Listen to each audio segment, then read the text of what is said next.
Stop ES buy. Stop ES buy. Iceberg NQ sell.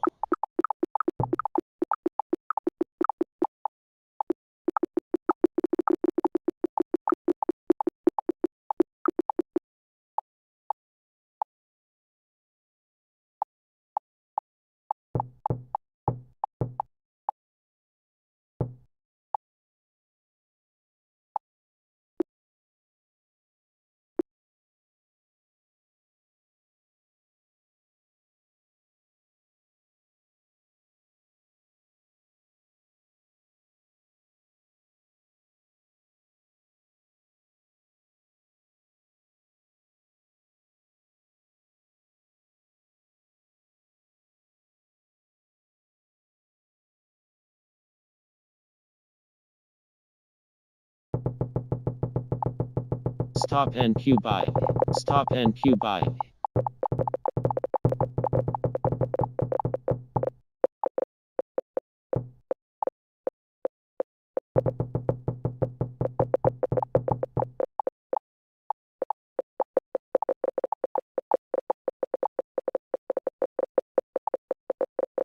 Stop ES buy. Stop NQ buy. Iceberg ES sell. Iceberg NQ sell. Iceberg ES sell.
Um, Rage.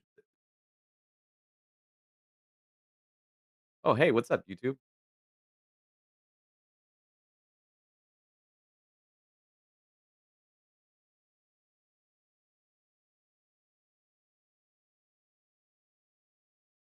Scott, K-Mac,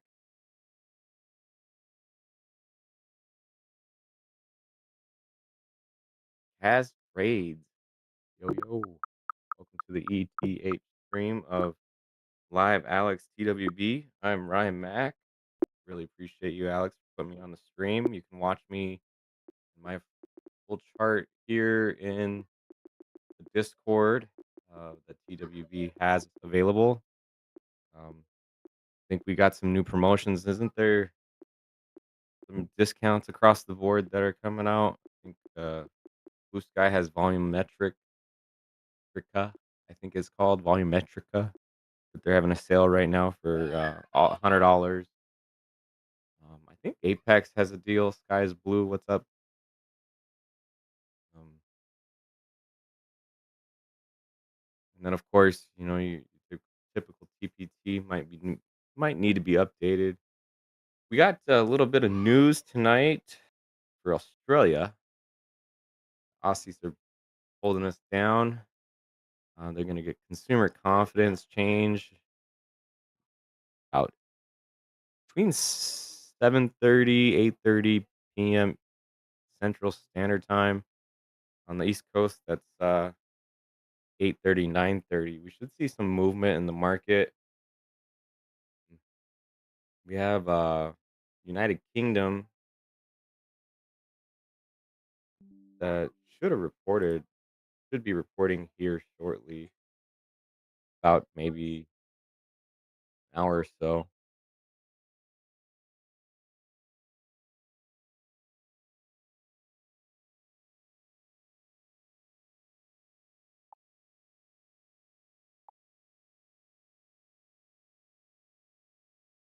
And then we go into United Kingdom, I believe, having some unemployment rates at 1 a.m. Central, so 2.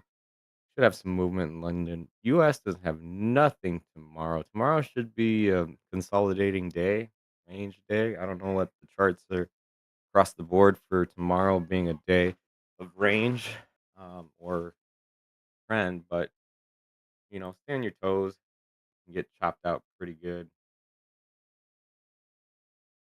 You don't play it right. The Mac, sorry about that.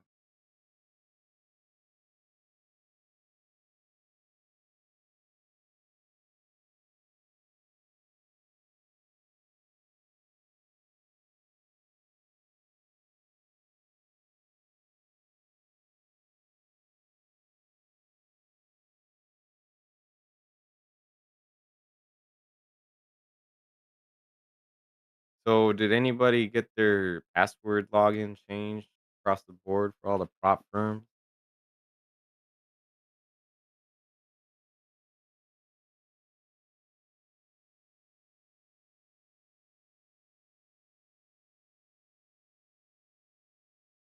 Nope, not Alex. Yeah, apparently CPT had a hack, and every prop firm on the market was emailing everybody saying to change their passwords. I don't use prop no more. I don't use no prop. I know nothing. Pretty much how it goes, man. You want your stuff stolen?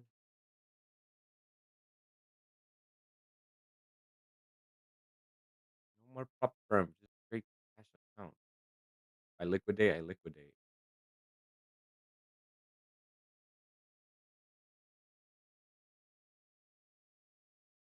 All right, so 21,837 on the book. Looks like it has about 8 contracts. Looks like some buyers up there. We got POC below us, say right around 30-ish, 30 and a half. And then we're building off of a bear flag. So We're either going to invalidate this, make a complete V,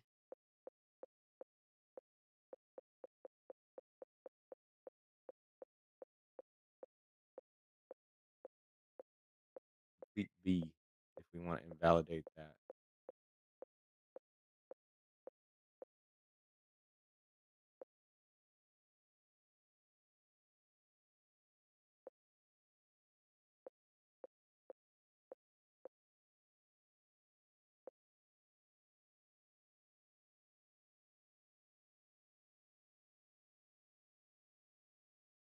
NDX is calling out 22K overnight. 22K. Here we go. 150 points to the upside. Do we have anything up there? Stop and Q sell. Hmm, that is a good question. NDX making the call out, changing some things around here on my screen, making it easier for me to operate. Tough when you got multiple screens. You gotta move from one side to the other. I mean, to the upside, let's see what we have. We do have a couple of imbalances up there.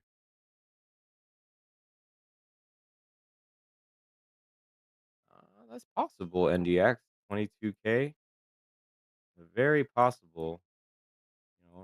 Especially with today's price action. Got a low, a higher low. We didn't make a higher high though. So 890 was tough to come by after it tapped it. So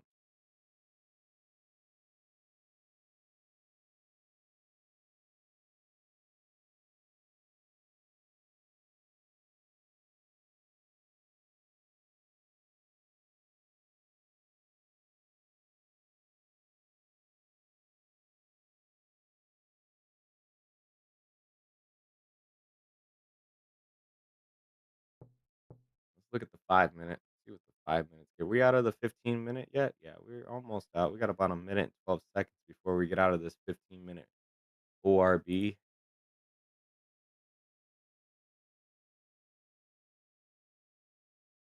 got somebody up here in a trade at a short at 846. I marked it on the chart. I've been tracking it for him.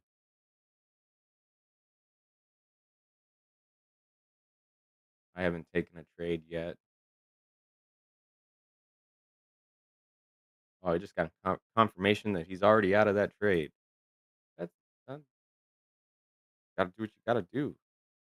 I'm still holding in my mind. Alex TWB is flat. No trades for him. It looks like we can possibly get a double top here. Not a double top, but reversal, double candle, reverse.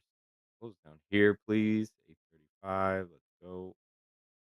We have to retest this wick at some point. 817, first PT. Like has trades. See here if it hits. Wow. I mean, I have a hard bargain. Let's mark that for you if you don't mind.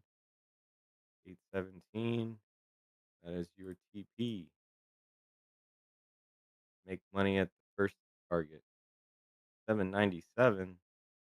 Wow, you are reaching for the stars below.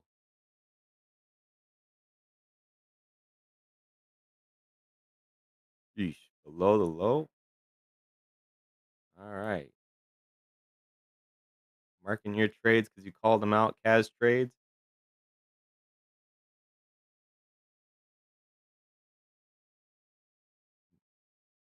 You're obviously in the Discord with me, so we'll keep an eye on that.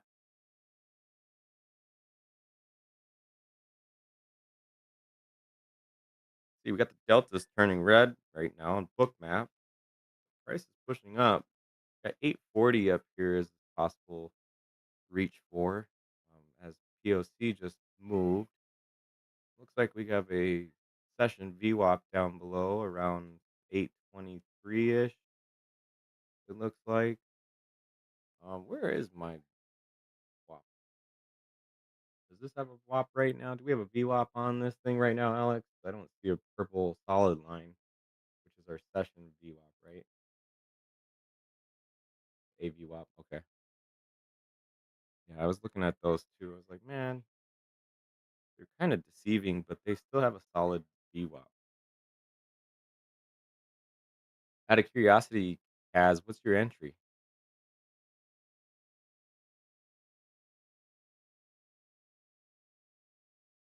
Is it Cause?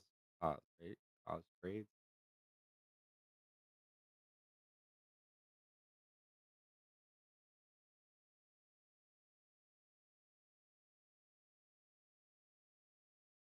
Got it.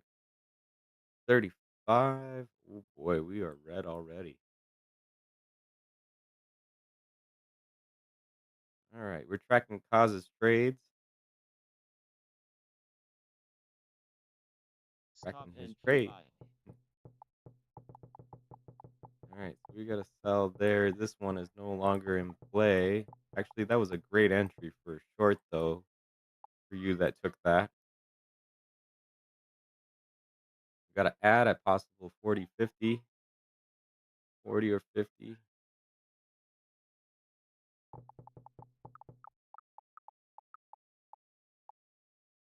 I just Alex TWB said session VAVAP is at 835 8:45. session VWAP. There.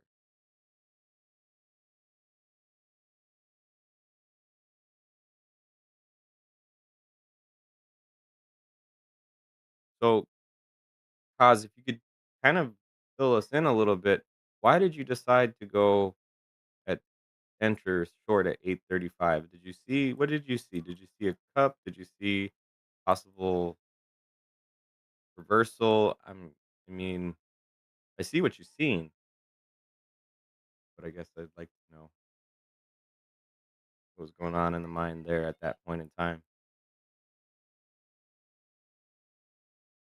I'm gonna put you on blast for a moment, if you don't mind. In fact, you know what? I wouldn't mind inviting you up to the floor to explain that. If you don't mind. You want to come up and talk for a minute?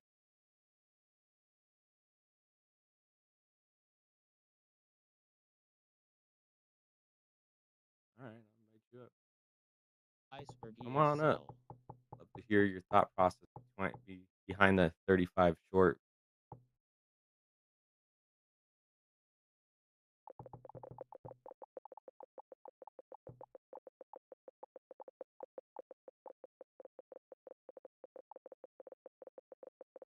Rage quitters fading cause.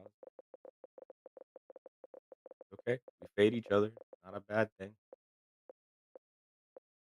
Welcome, Kaz, to the live stage. Thanks for coming up. You're currently on live Alex TWB. This is actually the first time I think you've been up here. Yeah, let me just make sure firstly if the sound is all fine and everything. I didn't preset anything up correctly, so just let me know if it sounds all right. You're coming through loud and clear.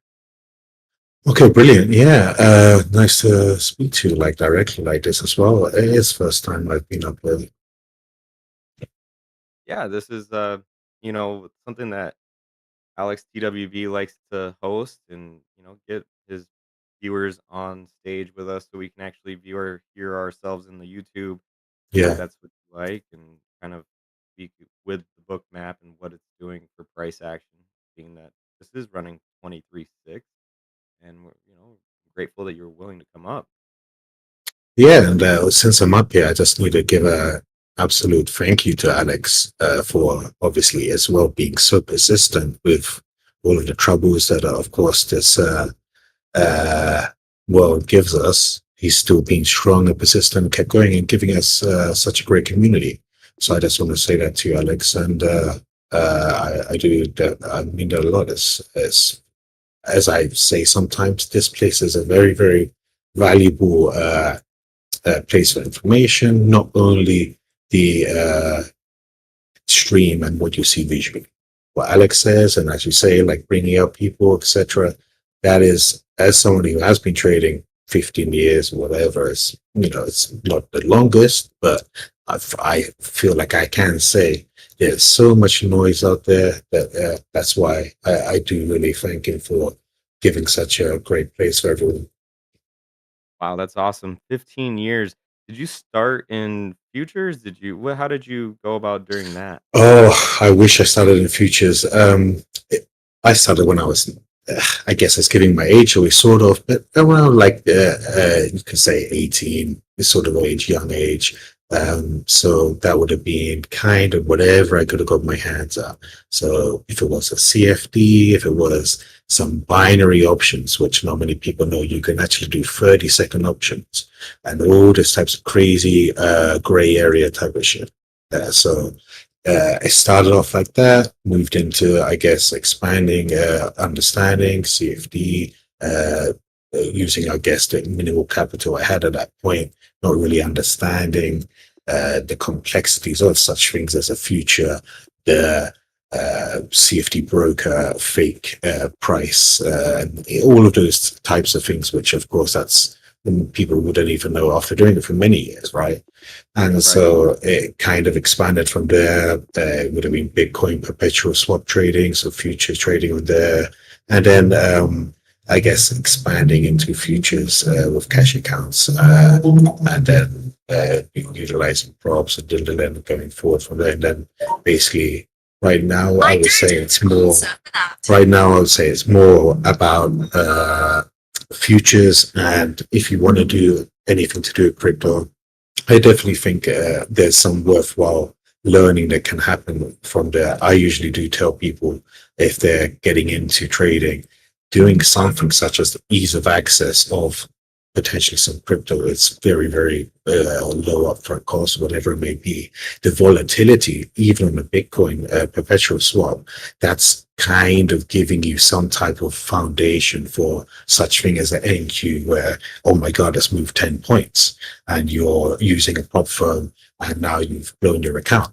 But if you've been trading such things as a volatile asset before that, it can give you a little bit of resilience and understanding and not get shaken up and all of those types of things where people flip flop. Wow. Yeah.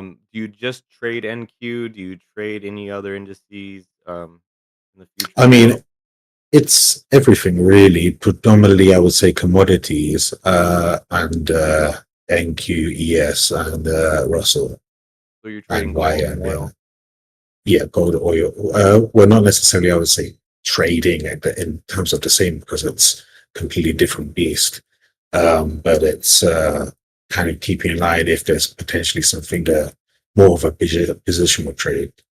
So, like, I prefer monthly swingy positional, hold it for weeks and months. That's always my style. So I'm kind of comfortable for many years taking drawdown and things like that. So it's not exactly the same as you could say as a day trader who's got PDT rules and he's thinking about the prop firm needing to close the so there's that difference there. Have you used different type of brokerages in your time of trading? Have you stuck to one? Which ones have you noticed that are um, beneficial in the type of trading that you do? It's always for the personal person. You always want to, of course, go for safe security is obviously the first thing. And that's why, we sort of said in the chat, like, I only joked about the CFD over a prop firm. Of course, it's just depending on the level of knowledge a person has. But the fact of you having sort of control over your money, of course, if you have full control of, I can initiate a withdrawal right now.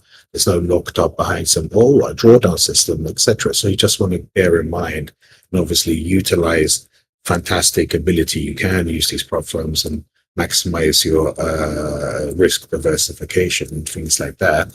But of course, you do want to have security, and I think there's a level of I like the juicy. Is it juicy trades or is it? It's just a think or swim. I think there is. I like there's a level of I guess if it's innovation or sort of communication between customers or clients and the company. Yes, I totally agree with Tasty that. trades, yeah, or whatever they used to call themselves. Yeah. And do you use prop firms as well, or do you just strictly use Yeah, your person? I use everything. Yeah, mixture of both. Because that's the thing. It's whatever you can get. Yeah. For example, that's why if you can use even just a prop firm or cash account. Of course, if you like the trading in it, you can stay in it. And if you're having, for example, a CFD or something like this, you can have it for hold it for infinity. You can be long 9K NQ still to this day, which is why I got banned from the CFD products. But Oh, you so got that banned.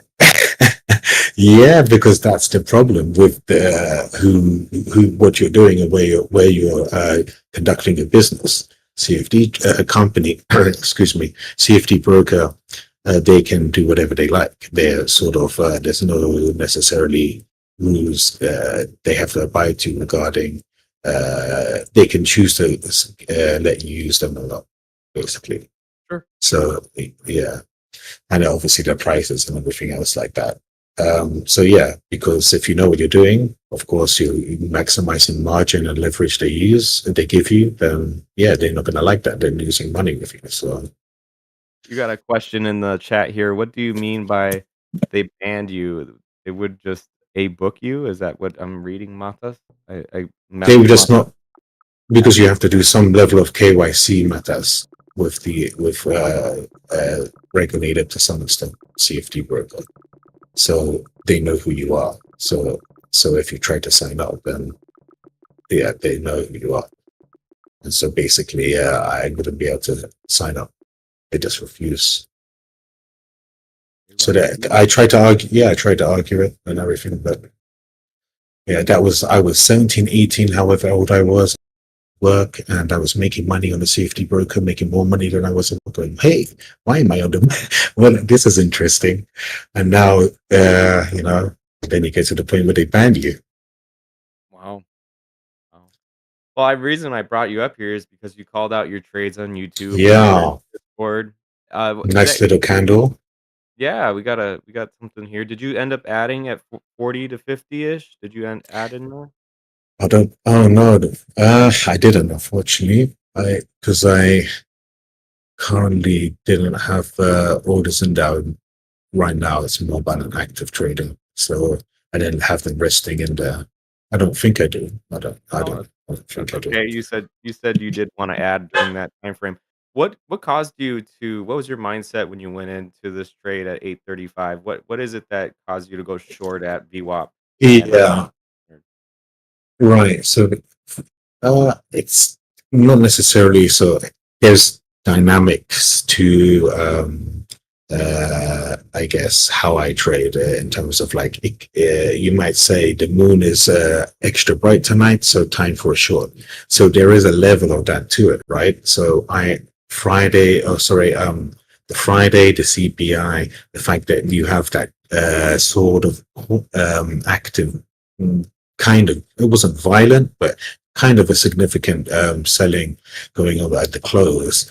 To me, it was sort of from experience and whatever, the price action in my experience is sort of akin to you've got your short in, you've now moved away from that price, and now you would have the opportunity for them coming up like they're doing now to test it.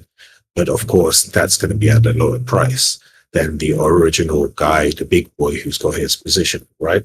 So the idea is that you would have liked to see before the close a pump upwards, which would then mean you're going to try and make a high. They reject it from most likely the high in the previous session, and then you could go for a short, right, without being in the middle. And now, because of what happened, that means I want to be more sort of flexible with the entry point. So now I would like to get, like, for example, the 900s, the 85, but I'm going to sort of be accepting selling for the price of 35. So I'm selling my Xbox game to GameStop for a lower price because everyone's already sold it. Everyone's selling it. So I can't be, oh no, I want a big high price. Give me, give me, give me. Everyone started dumping already. So now I'm going at a 35, 45, maybe 85 if I'm lucky, trying to grab potentially before the big dump. And basically, that's the idea of being in the trade. So you could see it as forcing, but it's kind of just, I feel, adapting to the, yeah, like I said, you've had a lot of selling now. So it's sort of, I'm trying to get in to the selling before it's too low, before it's under 800s, we might say. Sure. Sure. Do you use anything outside of OHLC, or do you use footprint charts? Do you use TPO? What do you use when you look at the charts? Predominantly order flow, price action, sort of a significant areas, and VWAP is, to put it basic, to put it fundamentally, I would say that I love the order flow. Seeing that as especially being if you want to enter or exit, that's very, very useful. And if you're looking for the VWAP, of course, most everyone understands VWAP here. Fundamentally, like a game changer, I would say. Having a clear visual representation of the average price of, hey, I'm selling the Xbox game for the average price, above it, below it. Yeah, of course, you want to sell it above the average, right? So it's Sure. such a useful thing to have. And yeah, understanding sort of, I guess, yeah, the liquidity, or if you want to call it just these sort of order blocks, whatever you refer to as. See. Um, do you normally trade ETH, or is this kind of you hop in when you hop in? What's your normal trading hours that you like to trade? Yeah, I'm sort of like a all day, every day, all night long Okay, sort of so you're a thing. full-time trader. Yeah, yeah, full time. So it's something where just adapting, and my little secret sauce for whatever it's worth, I just like to see for all these years, whatever happens in the morning, it's the inverse in the evening. It's the etc. And that plays out. And so you can sort of use these sort of things. Of course, once you get very familiar with Bitcoin, NQES, whatever, if you spend enough time learning her and understanding the way she moves, then that gives you something to add to your confluence, right? Right. Right. So far, I mean, you're currently right now 5 points below your entry that you called out. That's Um, good to know. I'm not even looking at it. Thanks. we're tracking it. I'm tracking it for you here. We I actually did appreciate you. Oh, nice. Yeah, I nice appreciate it. candle, nice 4 point candle there back to this imbalance at uh, 823. I'd love to see what price does here at 2375. It looks like we're reaching for the top of this imbalance that we've created right at open, which is considered a gap in that particular aspect. Um, and we did leave behind a couple of imbalances above. We got a couple of wicks that Yeah. we need to repair, and of course, right now the delta looks like it's hot red. So I mean, it's moving in your favor. So what made you, what makes you, I don't know, the reaction to, for example, 797, 817, sort of the reaction is as if it was far away for me, I guess. I don't know, is it because I like the swingish type of trading, or it doesn't seem that far to me? That seems relatively close. I guess watching the market over the past couple years, it's evolved significantly. And I guess what I mean You're by right. that is that obviously leadership has changed in politics. There's been significant changes in regards to the economy. And at the same time, if it was going to have a bear flag play out, this was nothing. 817 was nothing. 87 or 821 797 was a very easy move for the market if it wanted to play out the bear flag. Um, and usually, typically, I recall and remember that we used to watch the chart for hours for it to move 20 points. Um, and I do feel like a majority of the market is still bullish. Um, Yeah, yeah.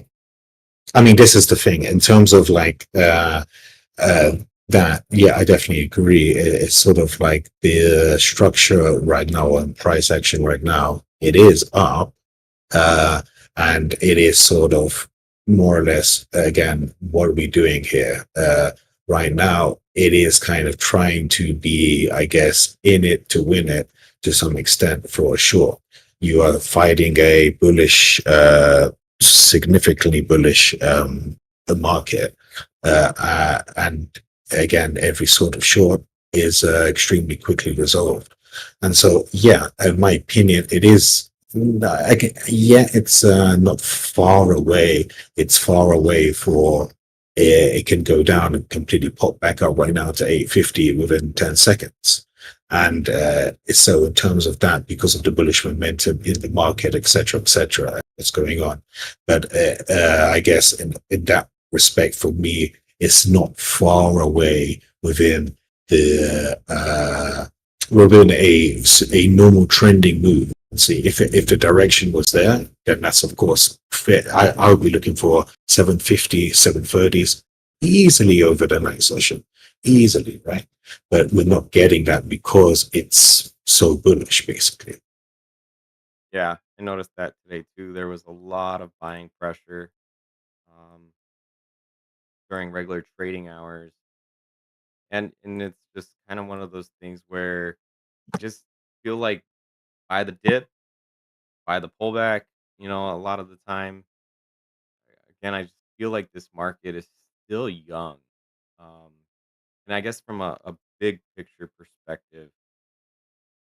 And when I say that, I think of my children trading it, or I think of my children's children's trading it, and kind of where the market would be at that point in time in life, um, 20, 30 years from now. I mean, my kids are on the brink of being able to trade it, and I could see them. They're like 17. My oldest son is 19, and he's just like, man, Dad, I gotta trade the market, and I want to go long. I think it's gonna go up. Think it's gonna go down. Stop and Q I buy. told him, "You guys gotta stop thinking and just watch price action." Yeah, And obviously other indicators, and rather than just thinking that you can just go long in a particular situation with a market.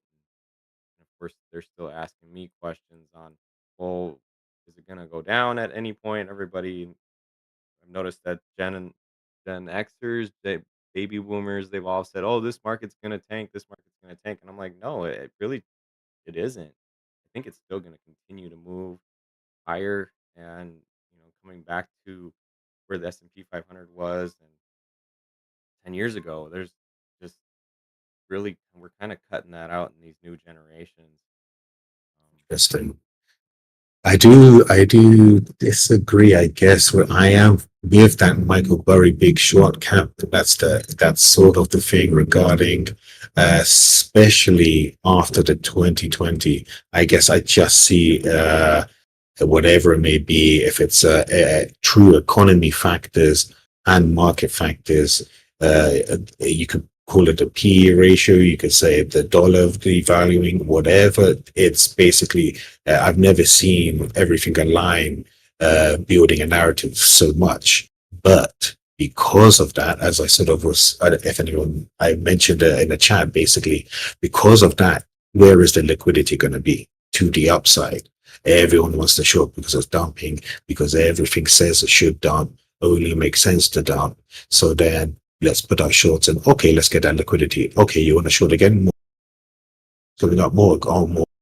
So that, in my opinion, is sort of what we're experiencing now, because you do have, in terms of significant wealth, it is leaving markets. In terms of holding, you have seen that happen, or in terms of financial records, that is occurring. Like basically, big stockholders or fund managers, whatever it is, there is definitely something happening.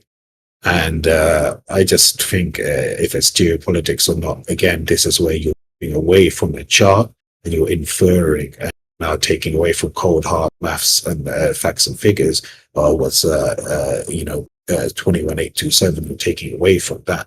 But it's obviously, if you feel that you can combine the two, which I guess is sort of mainstay with my strategy, And that's where I sort of would form my bias, you might say. And this is where, of course, I don't want to be holding the bags. And in terms of if it is going to go, as you say, think about it. If I have billions, well, I could buy lower than ready for that magnificent resurgence. BlackRock making their own stock market, which is tokenized stocks, blockchain stocks. So, of course, that's now a different progression. Well, let's just dump them before you transition, right? That makes sense. So you have all of these certain things going into it, which I guess if you were to move away and stuff, then that's the way you do it. That's how I'm doing it, I guess. Sure. Oh, absolutely. So the program that I wrote indicates to me volume imbalances, and I typically like to use it to enter trades. And I see an opportunity coming up here to take a trade on this particular volume imbalance down here, which is the opening gap, which is only 6 ticks.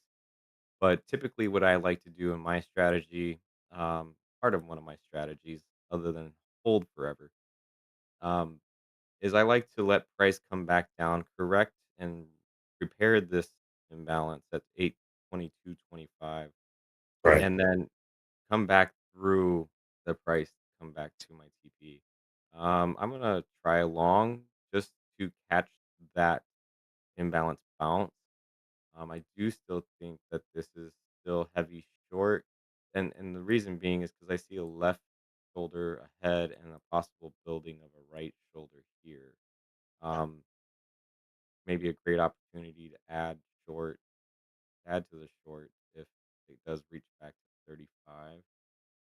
POC just moved from 35 to 28-ish. So I think price wants to go retest, uh, you know, VWAP, the 200 EMA, POC, kind of up here because we don't really have a good definitive retest to go Yeah, lower. but you have previous days session. Correct. Correct. I understand. Um, and of course, that's all taken into consideration. But Globex seems to like to act like its own at some points in time. Of course, yeah. And I'm not trying to fade you. I do believe your TPs will come in. Oh no, of course. Yeah, I'm not saying that for that reason or anything. I'm just for me, that's sort of, it looks to me just like they want people to sort of chase. It's looking like they're trying to engineer the liquidity chase, right? It Right. starts dumping, and yeah, and so for it to go up now, it's kind of pump confirmed. And so, in terms of adding to the short, yeah, I kind of, it's like they've made the move now. That's sort of, I don't want to have a move play out and then still, you're trying to do an old plan with new data. And then for the 45, now you've moved here. You don't really want to, I mean, get really above the 35s and close above it for Right. sure. Right. I mean, I do for this to So be. your long would just, for your long, if you were in that, then I would just hold it above 35s for glory, really. Yeah, no, I'm not in it yet. I'm waiting for confirmation to close this imbalance here at 822.25. Um, before I am even interested in entering and trying to catch this. I do want to catch it on the green, pull my stop loss up to break even. Because I'm a bear. I can hold Nice. short for a long time, but have a hard time when it comes to going long. Yeah, Um, same. and so sometimes I would invert the chart just so I could even get into a trade, Mm-hmm. that I'm comfortable with because sometimes I can't click the long button. Yeah. And this is the thing, 22K, clicking the buy button. Then, it was like yesterday I was trading in Q 7K and 9K. It was like yesterday. I can't believe it. So, I think, yeah, as much as it can go up, there it can go down. But when? I agree. See what it's gonna do here. Is it gonna break 26.25? Do we have orders to hold it up here? No. Yeah, it looks a bit empty.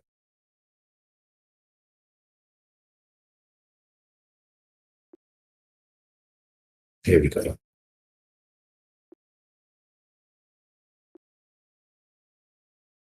Yes, first maybe.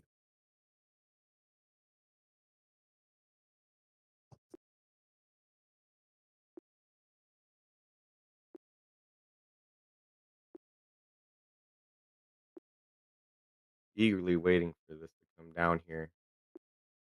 QQQ Trader, can you hear me now?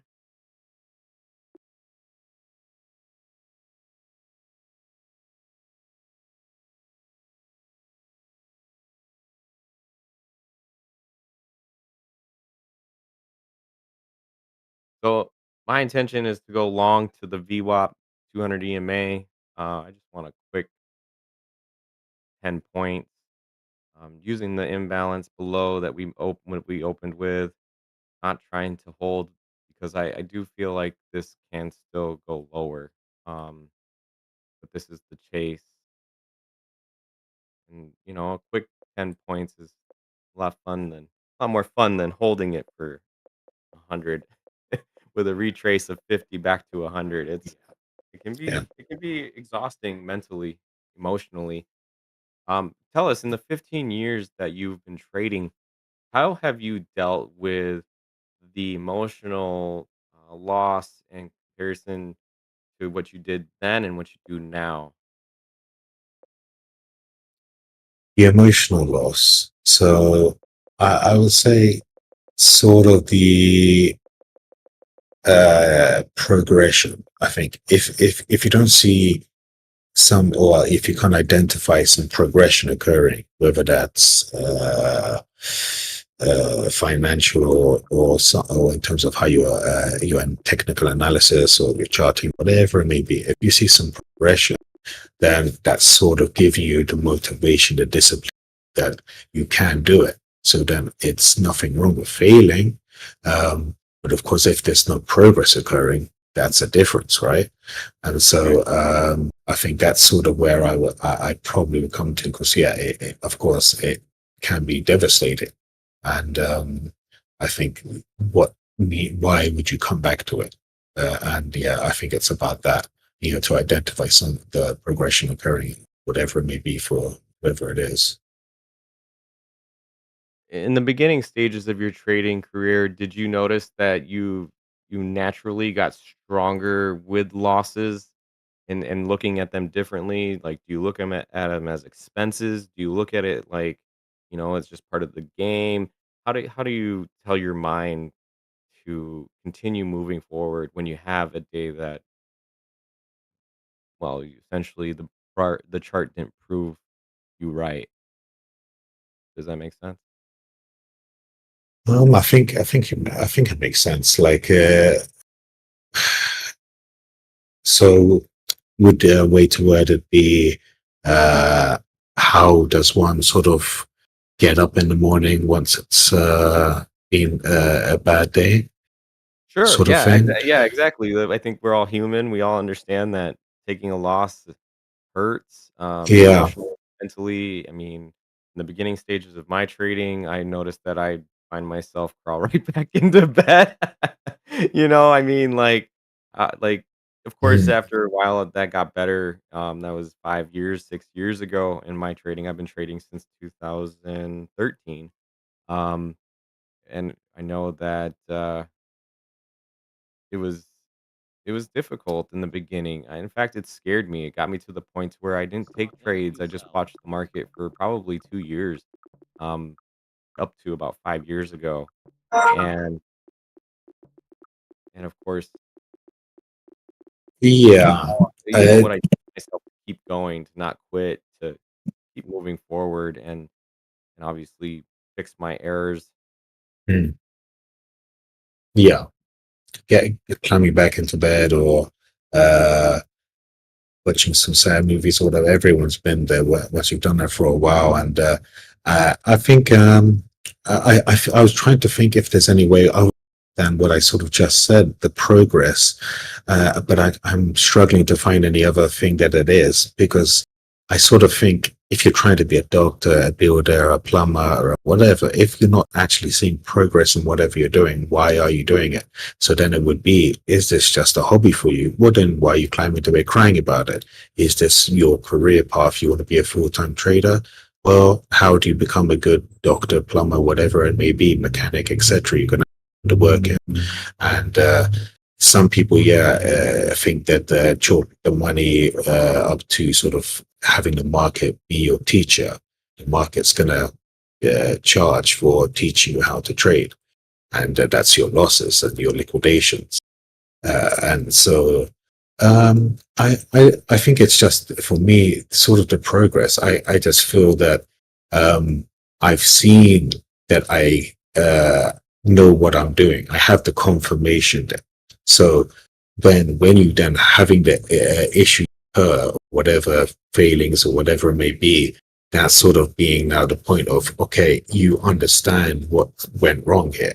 You're looking into it. Are you even bothered something went wrong? So you can even break it down all the way to that point. You understand something went wrong. You're blaming yourself. You're taking responsibility for it. And then you're sort of trying to correct that. And if you see that progress occurring and you're doing that, then I don't think it's anything to really to worry about. It's more of just, because it's about the whole, I remortgaged the house, I gambled, like some crazy this. That's, in my opinion, completely separate. If someone's doing something like that, that's separate from, hey, I'm going to, as a doctor, whatever, etc., as I said, and then it was a bad day, it was a hard day, whatever, it's going to be 100% every single day. And so this is kind of, it's like that. But because it's the cold hard cash rather than your colleague, your manager, you didn't flip the burger the right way. That's the difference. It's money. You lost $100. You didn't clean the floors correctly. It's exactly the same. And that's the difference, though, because people misunderstand that and identify it as, pay my rent this month. Sure. Sure. What advice would you give to us who have less in time trading? What would you suggest for us as traders and Yeah. for the channel as well? And what we should stay focused on, you think? Well, definitely what you're doing now with the communication with the people watching. I think this is sort of what the space needs. And I kind of have done some streaming sort of thing in the past with futures and separate on crypto on Twitch, and I won't say the names, but it's sort of the balance, of course, of I guess like that sort of education and everything else behind the scenes, and so I sort of feel like the space doesn't have that real information, which is kind of see here on the stream, the data you're getting on the stream, the information you're getting via Lex and TWB. That's sort of what you really need to know. Everything else that a trader usually, especially new, comes quote unquote YouTube or TikTok traders, especially if you come into the space today, that's the issue. And I guess without any offense, you do kind of come to learn the patterns are not really worthwhile. As a simple explanation, like these sort of bull flags and triangles and ascending upside downs, they're head and shoulders. They're kind of as a stepping stone, you might say, sure, but it's basically comes down to a self-fulfilling kind of cognitive work yourself. It's not really as important. Liquidity, that order flow, the imbalance, that is giving you 100-fold better worthwhile information. Then you your confluence, your decision. If there's a triangle on my chart and it looks like a sun, doesn't make any worthwhile sense. And obviously, in very people paint those things. So painting it is because, oh, we have the money to move it to make it look like. But when you move yourself kind of headspace of thinking about the pattern, thinking about why is it doing it, buying and selling is occurring. And now what is happening here? You've tried to go up, you didn't really achieve going up, you're coming back down when previously people stepped in. So maybe people will step in again and let's see what happens there. Sort of thinking about it that binary-ish type of way is much more efficient for people. Whereas usually you see this signal-based approach, this pattern, this template type of approach. The template approach is never going to be as good as the kind of cold hard data that imbalances there. Potentially, you may say a fair value gap, like that. That's something which is more worth it. The orders you see, the bids and everything like this, the actual market dynamic, that is so much more what people need to be talking about and sort of understanding. And then that's kind of where the game changes.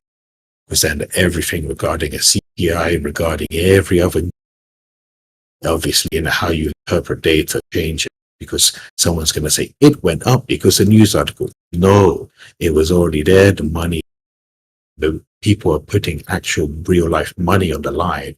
It's not because some kind of news article said this and said this man's name.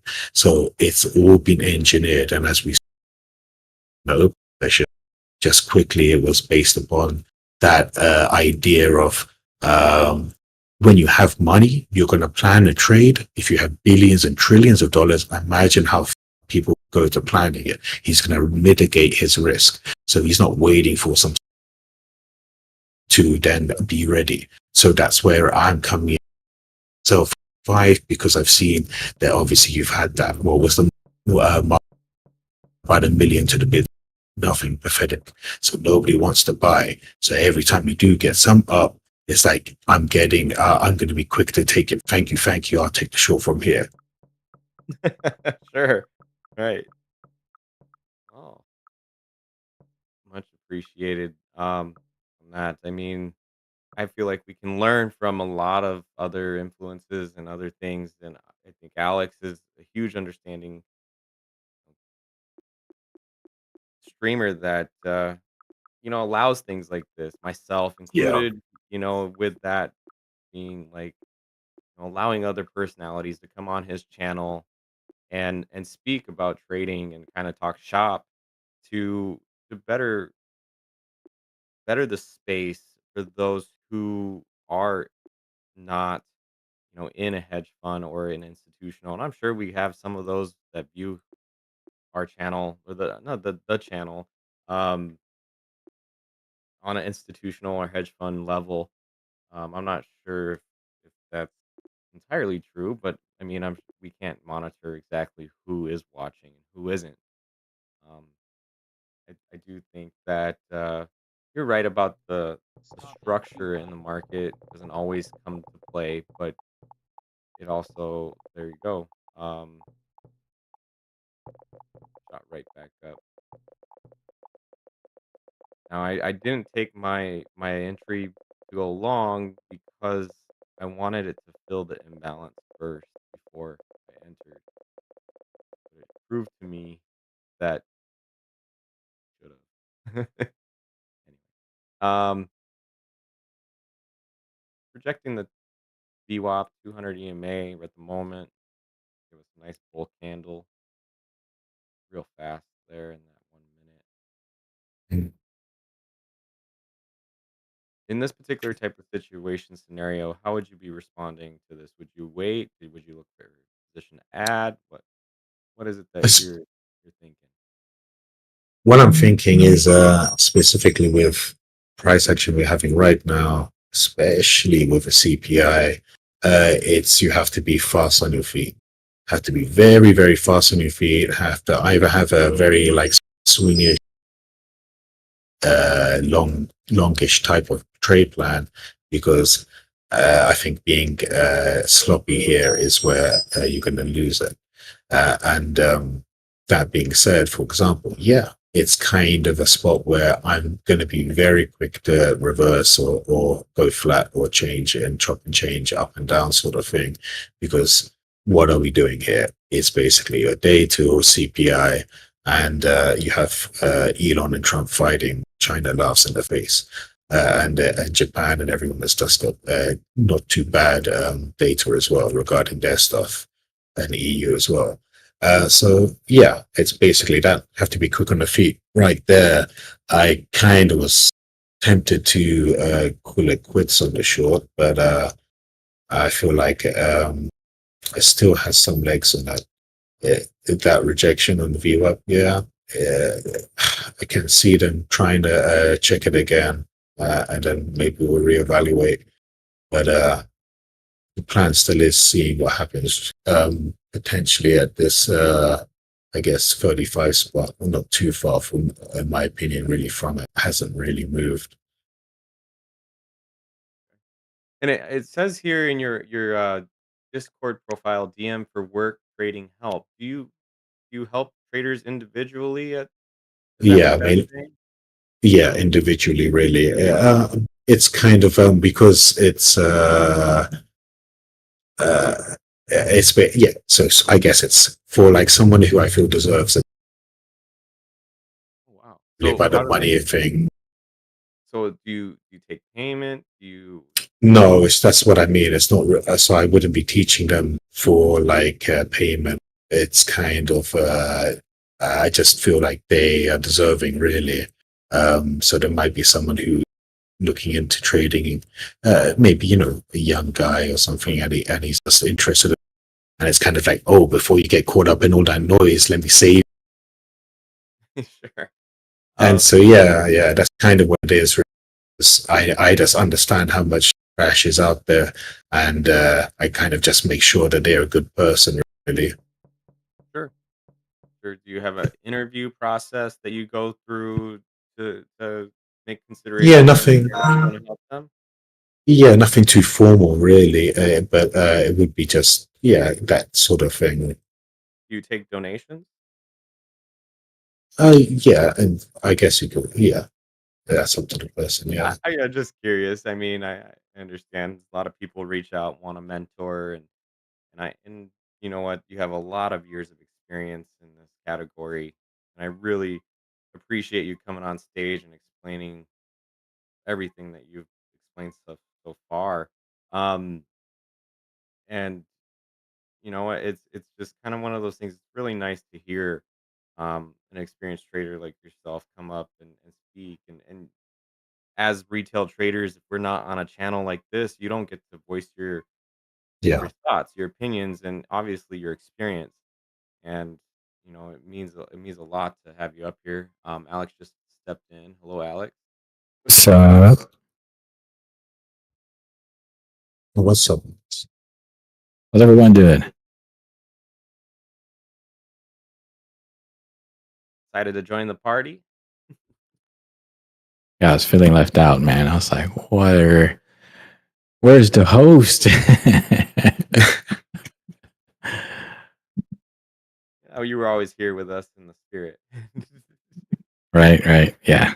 I figured let me step in. Coming to the tail end. Hopefully everybody got the answers and questions and anything else that's out there. I mean, it was a good conversation. I was listening. I was like, man, this is solid. I like it. Yeah, and if you hear Alex now, like I really mean it. It is what the space needs, really, and like what you do for these traders or everyone.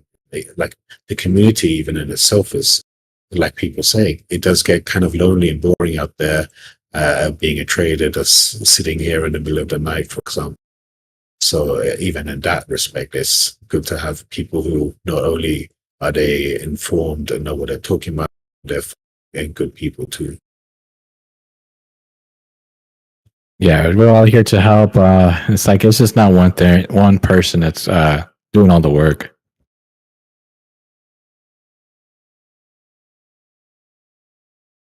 Like I really appreciate Ryan. And before I used to have, I think it was Trader Trash used to do like a daily show, but it was more like his room and his people talking. But this is more focused on our community and what we got going on, which is 100% like what we need. Yeah, and from experience, that sort of combination of different visions is sort of where things can get muddy.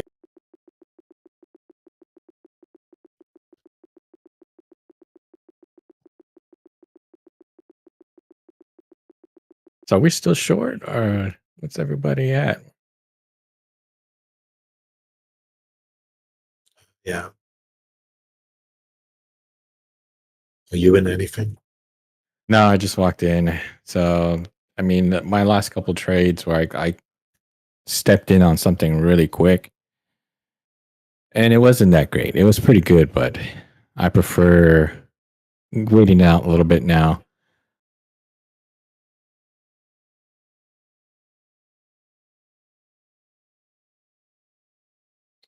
Yeah, I think it was maybe Rage or it's till CPI. I don't really see much happening.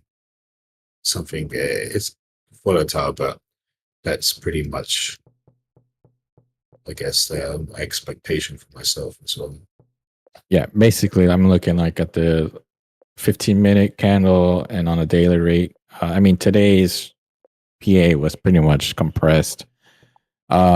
We did have a lot of like selling or buying at the higher level, which kind of lead me to like at the close. I was expecting to see like some of the people that were holding and buying this market up were going to get out. So Yeah.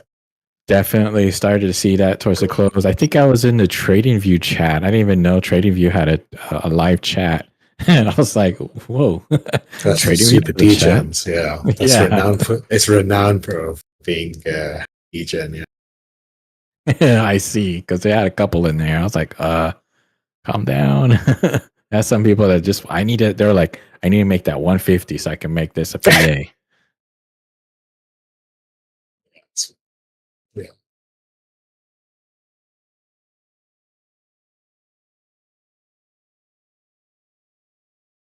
Look at the sneaky NQ 25 back out, back down.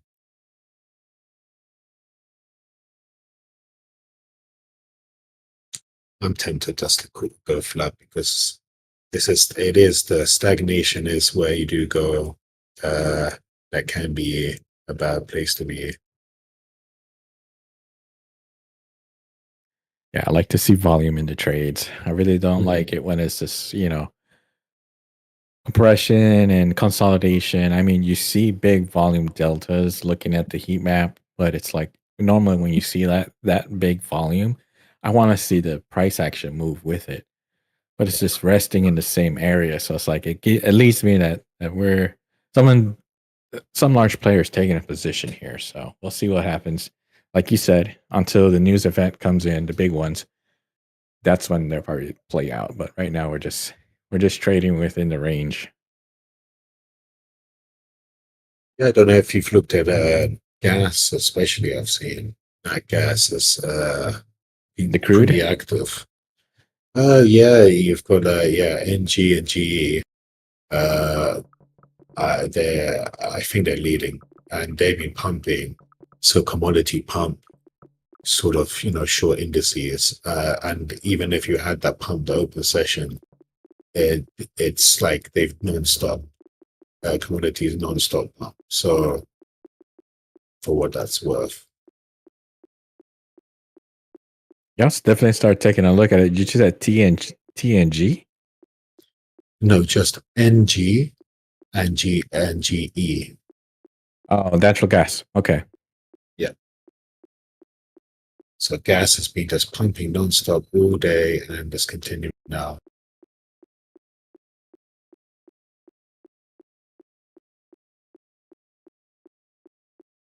Not the Yeah, actual gas, like because there is a actual gas futures. I think like petrol gas futures. You're actually talking about. right. Sorry. Yeah. Yeah. Okay, I want to make sure because I'm like, make sure you were talking about the same gas. Yeah, it's and oil's been jumping on too. So yeah, blood day tomorrow.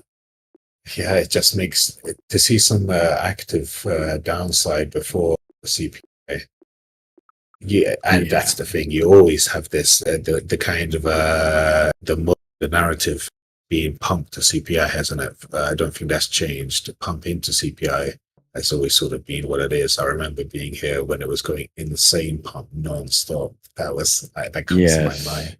Yes. Oh, that was crazy. I mean, my girlfriend here, they're going in non-stop, just up and no entry, just up, up, up. You had to take the first test. Yeah. Sometimes you just have to get it, write it, and pray that it goes in the right direction. Just look at these candles on his chart now. It's gross. It's just Yeah. looks like a shit coin. Yes, it does. That was like last night. I think I was like, I got trigger happy on a micro, and I was like, oh, we're gonna take this right here, and I was like, and I decided to just let it ride. I was like, it's coming, and it did the same thing. This big sell volume, but not taking us anywhere. But it did every sweep down that it took. I was like, it felt like a wedgie, and just digging into my butt crack. I was like, come on, man. Go the other way. And I was like, I'll just I figured I'll put my my stop limit, and I had my TP, and I figured, all right, we're gonna get it.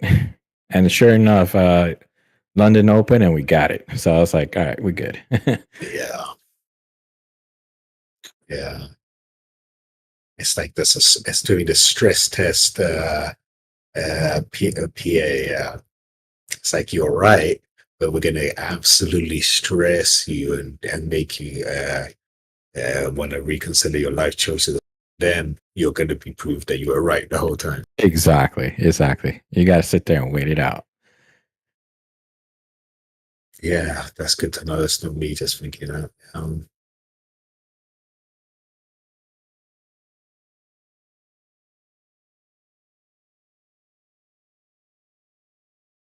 Yeah, Range, it's me, the one and only. We got Brian, myself, and Cat's Trades and the Discord. So if you guys want to come in and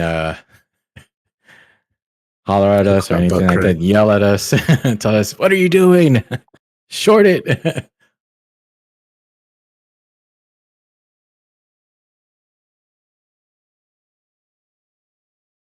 I think the chat wants more crack addicts. I figured that they've been dying for an OnlyFans.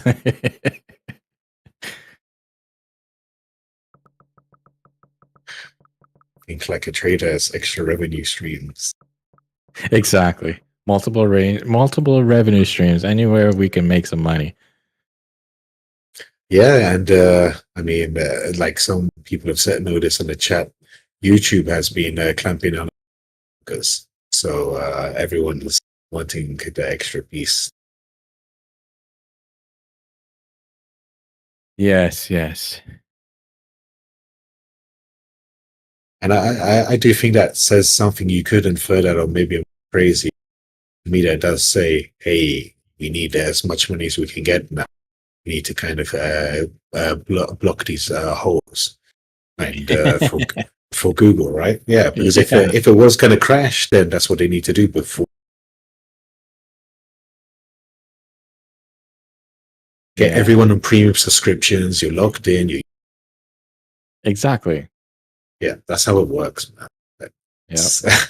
Yeah. I think it was Steve on the ES chat. I was talking to him. He kept on mentioning, dude, you need to put it members only. And I was like, nah, we're good. We'll just keep it open for now. Because the intent was with the members only stream, what that does, it locks it down and keeps it like hidden.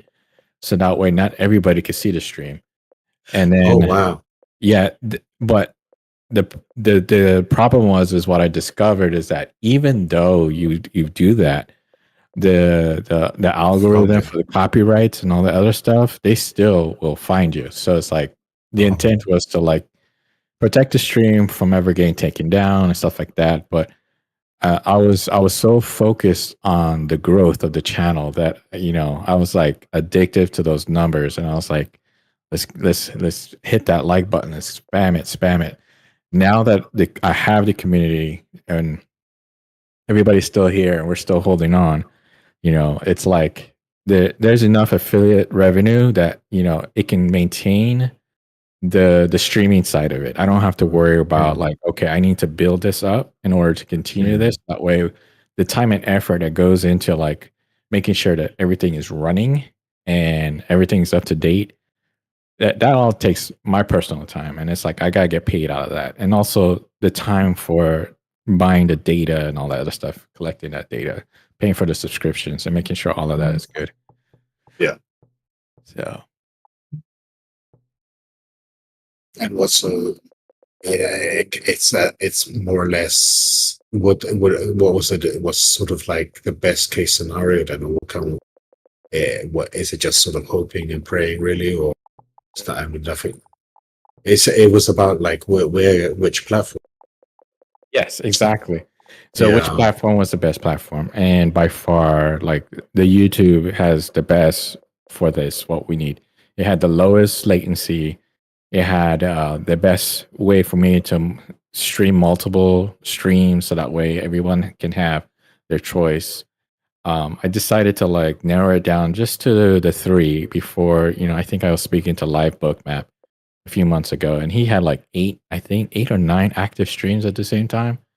And it's like, when his channel got taken down, I was like, damn, that's got to be a big hit, because just on the revenue from YouTube, that's a lot of money. And especially with the views that he was picking up. I'm sure I think I was in around 25,000 views a day. So, I mean, the numbers and how they pay you is like, it's an RPM. So I think it was around anywhere between $5 to like $8 per 1,000. So all of that money goes towards like your views, to your bottom line. So it's like, if you got people clicking on that like button and people just come in and they're just looking at it, and I was like, what is this? I don't know what this is. And they disappear and they never come back. Just that one view counts. So it's like, even if it's like 11 cents, that one person that came in, I made 11 cents. Hey, Elite Trader, thank you for that. Got a tip from Elite. So yeah. Let's see if this pushes up. Yes. Yeah, that is interesting, because like that would be obviously the best case, to have that security, knowing it's not so volatile in terms of you having your channel and everything. But yeah, I mean, it's everyone else's issue that nobody's really came up against. Even this Rumble and everything is. I was hoping for that to be something that. Yeah, I haven't. Everyone told me to check it out, and I never really jumped into it. I heard that their streamers were making a better income, but at the same time, I want to believe, because they're such in the early stages, that they're just trying to get like people to their platform. And I really didn't test it out. I should have, because if they had that feature to have multiple streams under one channel name, I probably would have done that. That was the problem with Twitch. You could only have one active stream per channel name. So I would have to make multiple names just to get, the information out there, or rely heavily on my chat bot to manage, like, okay, who wants to see what when, or have a rotation. They do. I think because they have like a user, and then they have channels. So it is maybe worthwhile looking into. I'm gonna look into it just as a backup, so that way I got something in the ring, in the laying out in the wings, and just in case, because it's kind of, I still have the Twitch. Twitch is still going, but it's not active. But it's always a good backup just in case anything goes down. It is still under the same TWB, so Yeah, so Because everyone follows that as well, everybody just as a follows backup. that and as a backup in case this goes down. Because like I said, once it gets to a point where the algos pick it up and then it gets flagged, then we'll get that first hit and then we'll see what we could do. But for now, fingers crossed, we won't spam the like button. We'll just leave it as it is, and then eventually we'll just build a community slowly. Share the video. I think it's good. Yeah, Share the video with exactly. your friends and Yeah, communities. if they think they are interested or if they need help. I mean, because it's like like I said, we got enough. More is always welcomed. I had to prune some people out of the Discord because there was just a lot. I think we were like at 5,000 users in Discord, and I whittled it down to about 3,200. So there's a lot of people that have not been logged on that have moved on to other platforms. I figured let's clean house a little bit so that way they're not getting spammed with unnecessary content or alerts.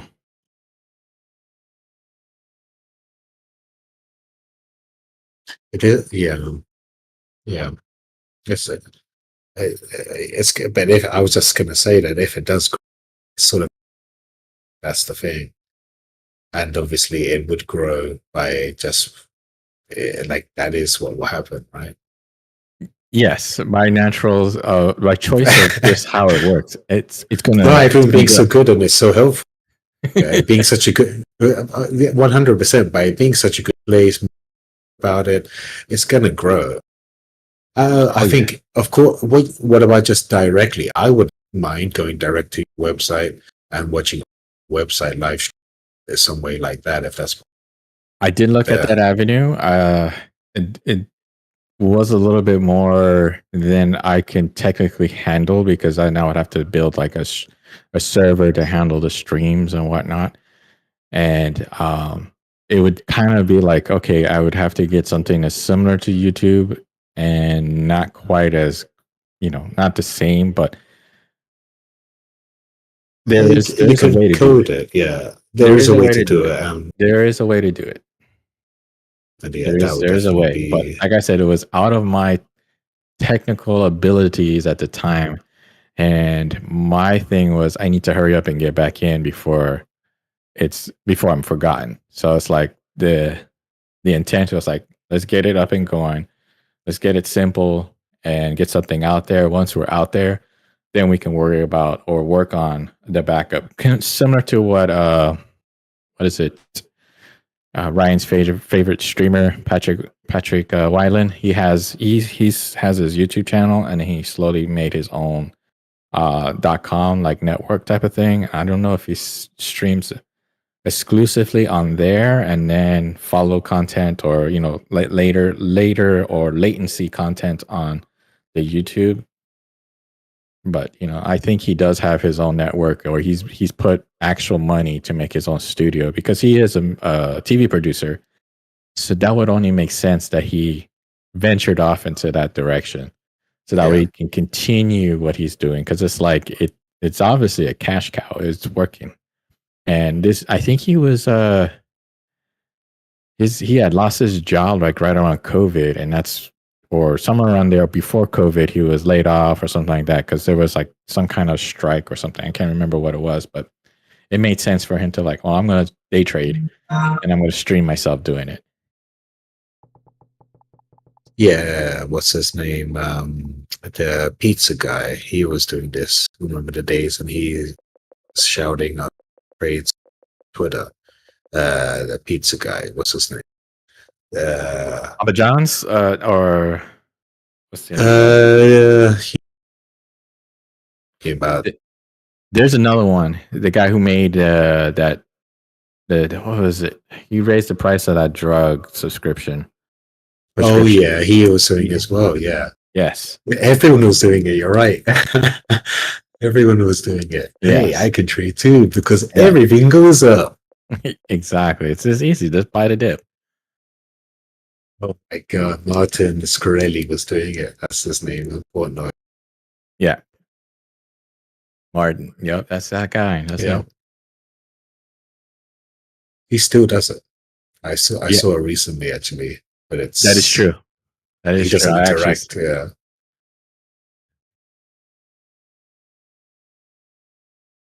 Oh, but for a hedge fund, it says 52. Okay.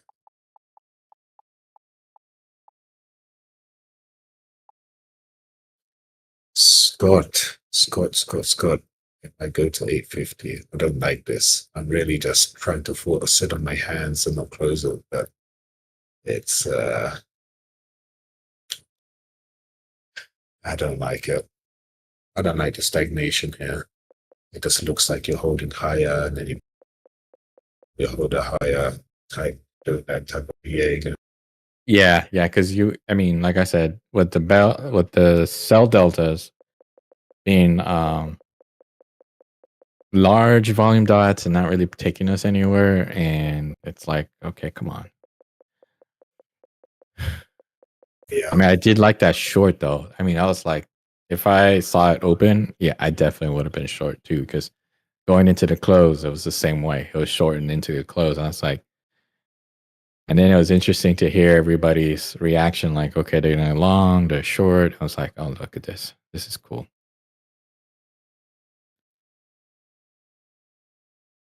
Yeah. And then it stays around here, so it keeps you in it. Yes.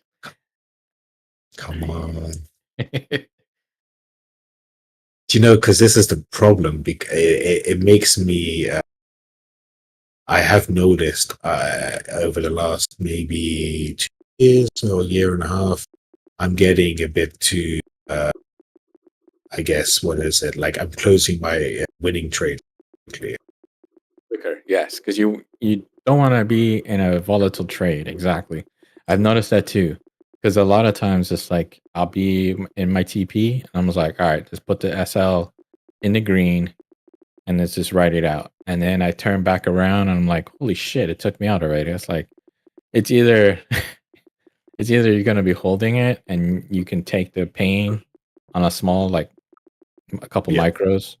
So it's like if you have the space on a large account, a couple micros is no big deal. And that's a quick, you could probably make a good 2, 3, 4, 500, depending on the size of the account.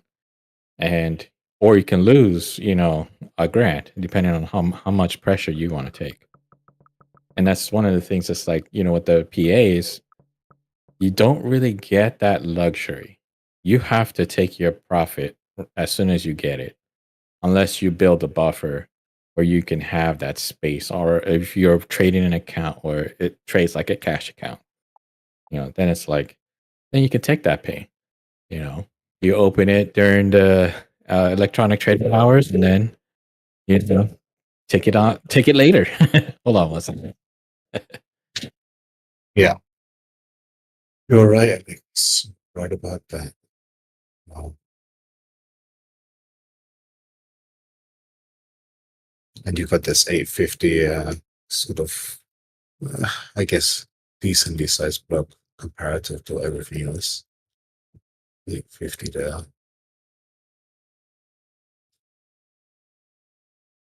What's holding for long from view up? That's so good. Hoping for 45. Yeah. Yeah.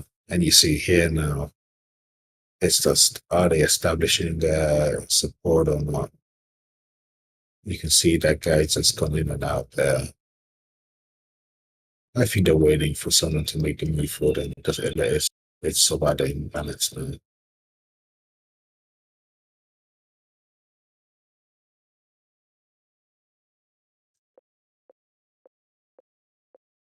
To take out that wick and stop there would be strange.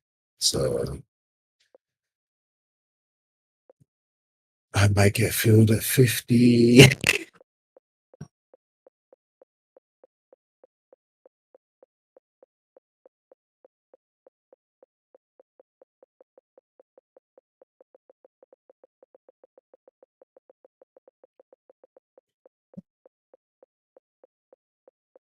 It's actually where it is.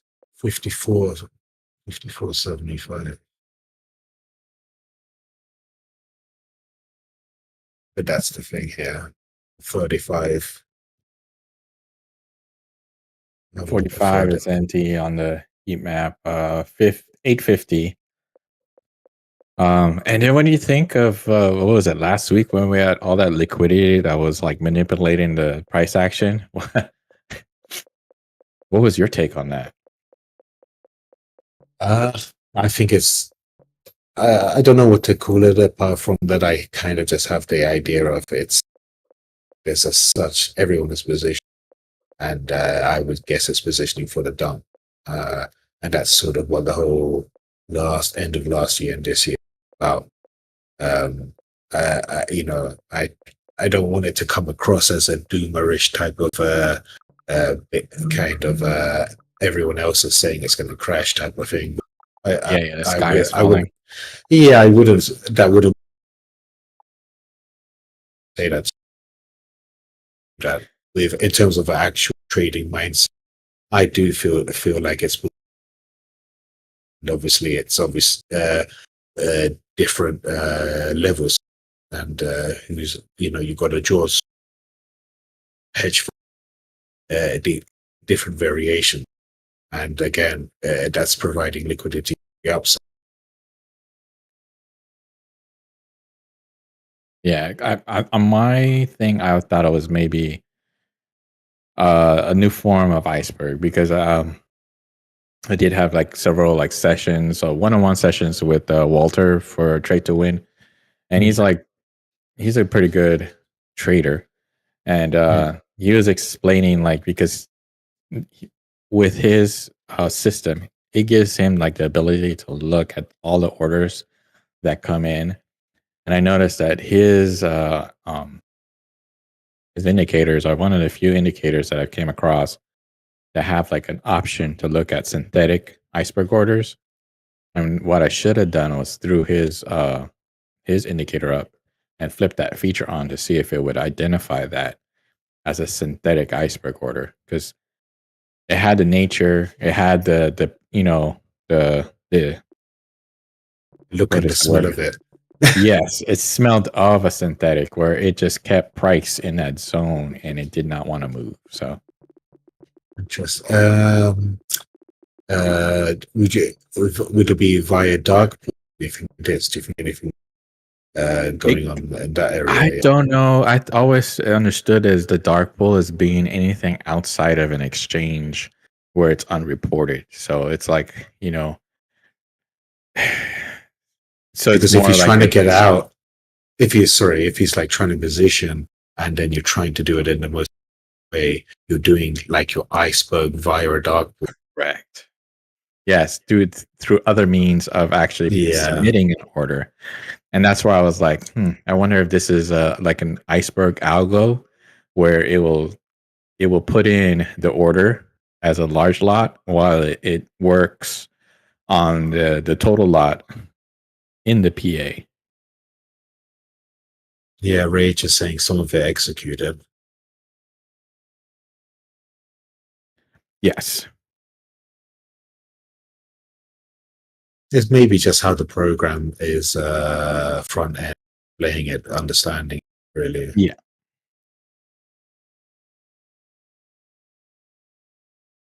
Yeah, but this is sort of in terms of market efficiency, you are getting to the point where you're going to have to think of these things, or these crazy ideas are going to play more and more. In my opinion, every 10-year-old has a Robinhood account now.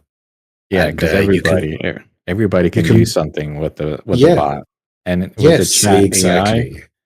AI, you could sit there and not have to, you can produce something a lot faster than having to wait for a quant to come back and tell you, look at what I've came up with. Now we can use this, and now you can implement strategies like the same day. If it's something that you want to try, you can run it in sim, turn around, actually put it in forward test, and then actually put it on the real market and see how it plays out. Yes. So it's going to be fast. Yeah, exactly. That's 100% sort of what I kind of feel is happening.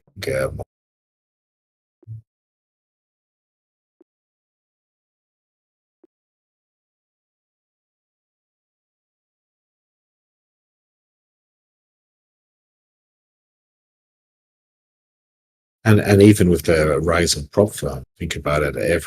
Everyone has a prop account or this prop that prop fund or manager, whatever their accounts are going to be bigger because of the amount of people there having accounts for their customers. Yes, I didn't even think Yeah. about that. They might be hedging against their own traders, so that way they can make money off of them. Yeah. That is a good point, because they could probably have somebody that said this person is always wrong or always right. Let's hedge against them and see Yeah. if we can make a better trade than them, and then like flush them out of the market, based on an actual position that they're putting in. Yeah, because they're all And then they're all it will, simulated. yes, because they actually will have the funds to do that, and their Yes. broker will say, yes, we can authorize this move, we can authorize that transaction. Yeah, and so that's going to be like impacting the future markets in some way, however much. But that's what I was thinking as well. Like, it just seemed I would be talking every guy who's like looks like he's like a firm saying, "Yeah, bro, just took out 55 million a day, proper account." Yeah. Yeah, and that's I just have an instant type of it's like with crypto now. Everyone talks about it. It's like, I hate it. Yeah. So I was in it pre 2017. I'm still kind of holding some old accounts, and I haven't really sold anything off yet. Okay. So I'm just sitting on it. I think I got in like around the 16K. So I just been, I had a little like, okay, mining setup, and what I would do is I would take some out for just the operating expense, and just stash the rest. So now everything that I was stashing, that is pretty much doubled. So I'm like, I can just leave it there. I don't have to mess with it. And if it goes up, it goes up. If it goes down, it goes down. I'm not losing anything. So it's like it's a win-win. It's a win-win, and I mean, in terms of that kind of thing, in my opinion, you have a level of the ability mining, just having it on a hard set else. That's where the value is going to be. Yes, it would ideally paying some have custody of it. That would be sort of like the green that everyone wants to get to. So I think that is even in itself, if the price goes down, it would inevitably have it in terms of that. And so that's good. You're doing it. That's good for you. Yeah, it's kind But of like, similar to how I think it's Ethereum. They moved over to proof of stake rather than proof of work, and that's Right. essentially that's why I was like, okay. Once they moved to that proof of stake, I was like, well, the mining the crypto is now pointless, because now it's going to go Yeah. to the largest wallet holders. So Yeah. there's no need for me to mine. And that was the like, all right, we're done with this. Now we can move to whatever the next thing is, whatever comes out after this, so. Yeah. I mean, I guess just a quick kind of, in my opinion, all of them is good to trade, but I kind of would say there's not really that sort of value in like doing a meme coin type of thing. These people believe like this. If you're trading futures, we have that kind of knowledge about that, then you must have the knowledge. These type of assets which are having any kind of fundamental value. If there was a decline in stock, that's the first to go. It's the risk assets, Russell, then the NQ, then the ES, right? Exactly. So in terms of crypto, the same. Pepe coin that goes first. So that's kind of people are gonna have when this does go down, it's all these new kids who are trading coins, because no big money guy with any brain cells be holding to a salon random seconds when his stock market portfolio was collapsing. Exactly. No one's because like that was a good example right there. Because if you think about it, when everything started to sell off, gold was selling, the market was selling, and so was crypto. And now everybody's like, I thought crypto was recession resistant. Yeah. So that's like, no, not when the big banks get into it, because now they're cashing in the profits that they made on that. They have to cover their losses, so they have to put it into cash. So that's why you saw like the crypto market take a dump too as well. Yes, it's the riskiest of the assets. Even they hope maybe first to go. Just the same as, again, a good way to visualize all that trading and general above VWAP or below VWAP. Just think about it in terms, would you want to hold on to the risky asset? So you have General Electric, you would military stock. sell it. Yeah, so that's the thing. You sell the risky thing, which the Russell 2000 or Max and space engineering going to be this time.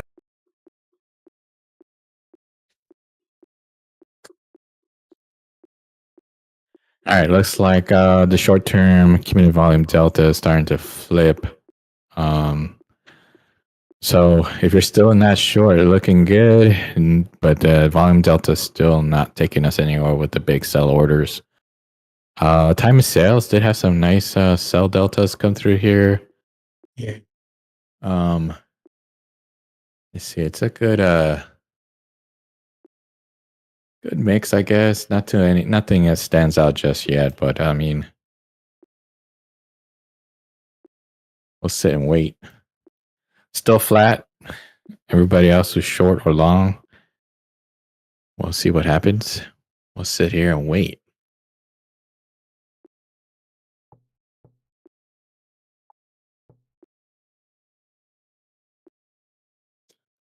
I think I have a volatility. It's not really anything special, but yeah, I just have an indicator sort of way of working at the volatility, right? And so you look for a mean reversion. So when, for example, it's been dead, no surprise, it's going to wake up again, right? So now you've had very stagnant price action. Guess what? It's going to wake up. And so you can then mathematically sort of calculate that and visualize it. There you go. And so now I'm getting that now on the 15-minute is potentially something brewing. So maybe we'll get some resolution. Yeah, because the volatility picks up when we start to see higher volume, more selling. Oh, what is this? Griff showing something. Anyways, yeah, and the volatility, any kind of volatility indicator is good to have when trading, so that way you can have an idea what's going on, because that's giving you the fear index. When fear is picking up, it's like, all right, now you got to change your mindset a little bit. Start looking for shorts. When the greed starts to pick up, then you're looking for those longs and you're buying the dips, and it's like it helps, give you a overcast of, okay, what should I be looking for at long term, and in a short term trade, intraday. I mean, we're for us traders that are day trading, small accounts, prop accounts, big accounts. Especially if you're here watching a smaller time frame, it's like we're looking at literally candle to candle, and we're trying to interpret, okay, which direction are we going to go based on volume and order flow. Here we go. Come on, let's see if we can break that. While I'm here, let me adjust this VWAP, because ever since they updated this system, they've gone to like an anchor VWAP, and I'm like, I missed that session VWAP. Like that. Yeah. It's like, man, I have to go in here every day and update it. Oh, we appreciate your service. Yeah. Yeah, but as I was saying to forgive me, Ryan? To Ryan, sorry. Yes. As I was saying to Ryan, the oh my God, like, be honest, it would be maybe 5 years, 7 years. I didn't hear about it quite a good time into trading, and oh my God, it's like when I found it out, like an old experience trader told me about it, I was like, it changed my life. It was like, it's just, I feel like it's such an undervalued thing, and it's I don't really know what it is. It's almost like an easiest way for you to stop getting into stupid trades. You're buying at a premium, you're buying at above average. Why are you doing? Don't do that, and vice versa. Exactly. To me, it's like the VWAP is great for price. Point of control is great for volume, and you play those two together. You can identify, like, if point of control is above VWAP, then you know the volume wants to buy. The volume has been buying, and that's a great indicator. So it's like, now you can conclude, like, at the end of session, what would you do if you had a great day? Like today, let's say everybody was trading, like, example for today, the market was rallying, it was going up. It wasn't really on a trend up to say, but everybody had a buy position. So I concluded that at the close we'll probably see a sell-off of people, trying to get out of their long positions. And sure enough, it wasn't a great sell-off, but it was something that took us down away from the current price action and back to like a mean, almost to like just under where point of control was. So I was like, interesting. And that's what I was saying. I was talking to those people on TradingView, and they're like, somebody was showing me the bear, the bull flag, and it's like, normally it does this. And I was like, yeah, that's normally, but we're not in a normal market. And if you want to trade towards the close, by all means. I was like, I asked them, like, what are you trading, a prop account or is it a PA? They're like, eval. I was like, okay, well, save it. You got time. And if you're so close to passing it, just go trade in the next session when it opens, and then you'll be good to go. I mean, that rush to get to that PA is the reason why prop firms make so much money. Yeah, I was telling a family about prop accounts as well. Actually, that's the first thing they said. Like, oh, isn't that's just for them to make money? They know that everyone there to help you, type of thing. And I explained it. Yes, obviously, that is why they do it to some extent, but they need to check and test you and blah blah blah and all this type of thing, right? But yeah, I was going to actually mention, speaking to you, Alex. Like, have you ever heard of Trade Day? Trade Day, yes, I have. I'm supposed to be finishing up their tax information. I haven't gotten to it. They sent it to me like about 2 months ago. Because I have not returned their information. I mean, well, in my experience, I kind of think they are pretty legit, if not one of the best. So I definitely think it's worth looking. I will. I think it was. There's another YouTuber, is Armon. I think The IMAM. I am trade. Yes, He's really good. Yeah, I like him. Yes. So I followed him, and I'm like, I see that he was on Trade Day, and I was like, I should get on Trade Day.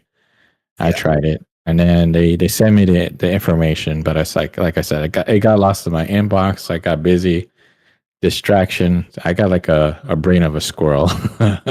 So or a dog, when I see the tennis ball go this way, tennis ball, squirrel. Yeah. So I'll look for it and finish the information. Well, here's the ball, Alex. Because I think that probably be open to even maybe like talking affiliate stuff, maybe. Because I've spoke to them for like a decent amount. The owners of, they're both British people. They seem friendly, pretty down to earth, and I'm kind of inclined to believe that they actually care about traders more than So that's obviously the big plus there. Yeah. Yes, I can believe in that. If this YouTuber I am, he's, as you know, he always calls out the scammers, the fake gurus, and it's like, I think someone come on to this channel last week, and they were like, "Can you be my mentor?" And I was like, I respectfully declined, because it's like, no, I cannot mentor anybody. I can probably help you if you want to talk about reading heat map and how to understand it. I could sit here and talk to you until I'm blue in my face, or until you're tired of hearing me talking about it. And I will explain everything on it until you can sit here and eventually get the same time as, or time and service of looking at the charts and getting the seat time and identifying, oh wait, I recognize this pattern, oh I recognize this setup.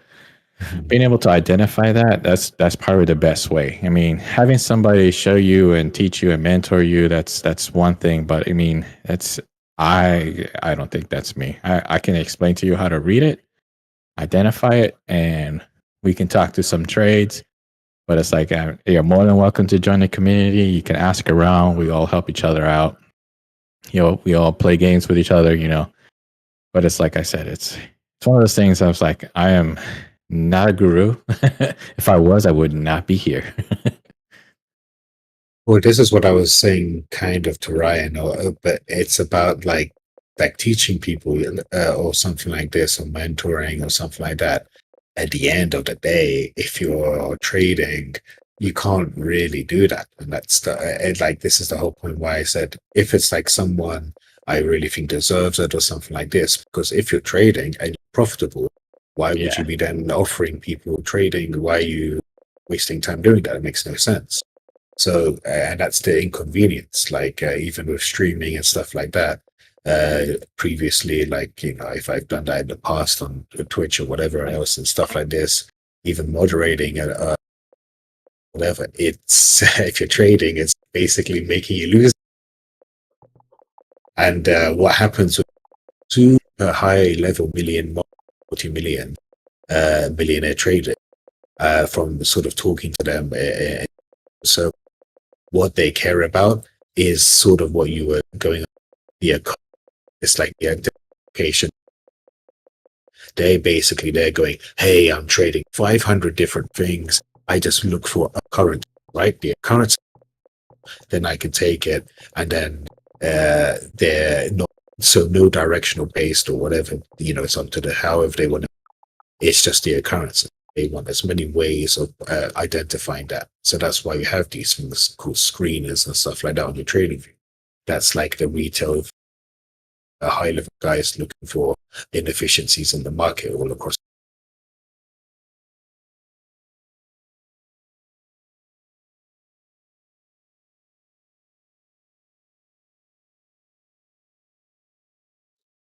Japan. Japan did good last night's data. So Yeah. Let me see. Let me see if I can include this. Okay, that's interesting. So they can hear me on the ES. Okay, I was just making sure. All right, yes.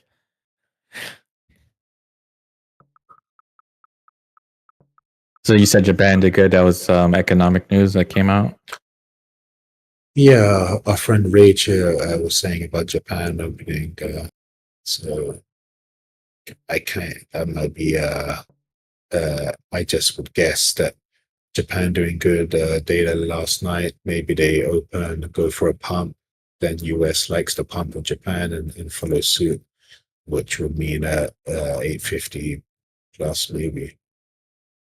And it sounds stupid to say that, and it is something I should preface that. Yeah, of course, this isn't the same as like a technical price action trading, and that's where it's kind of understanding, obviously, the kind of narrative building versus the price action and the binary thing. But obviously, it just won't, if there is people who are new or anything like that.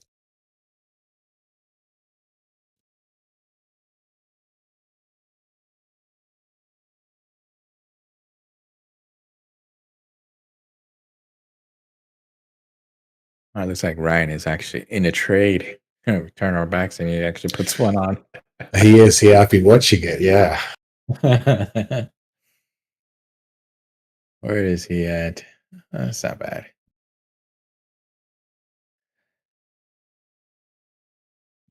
All right, he's banking on that flip on the deltas.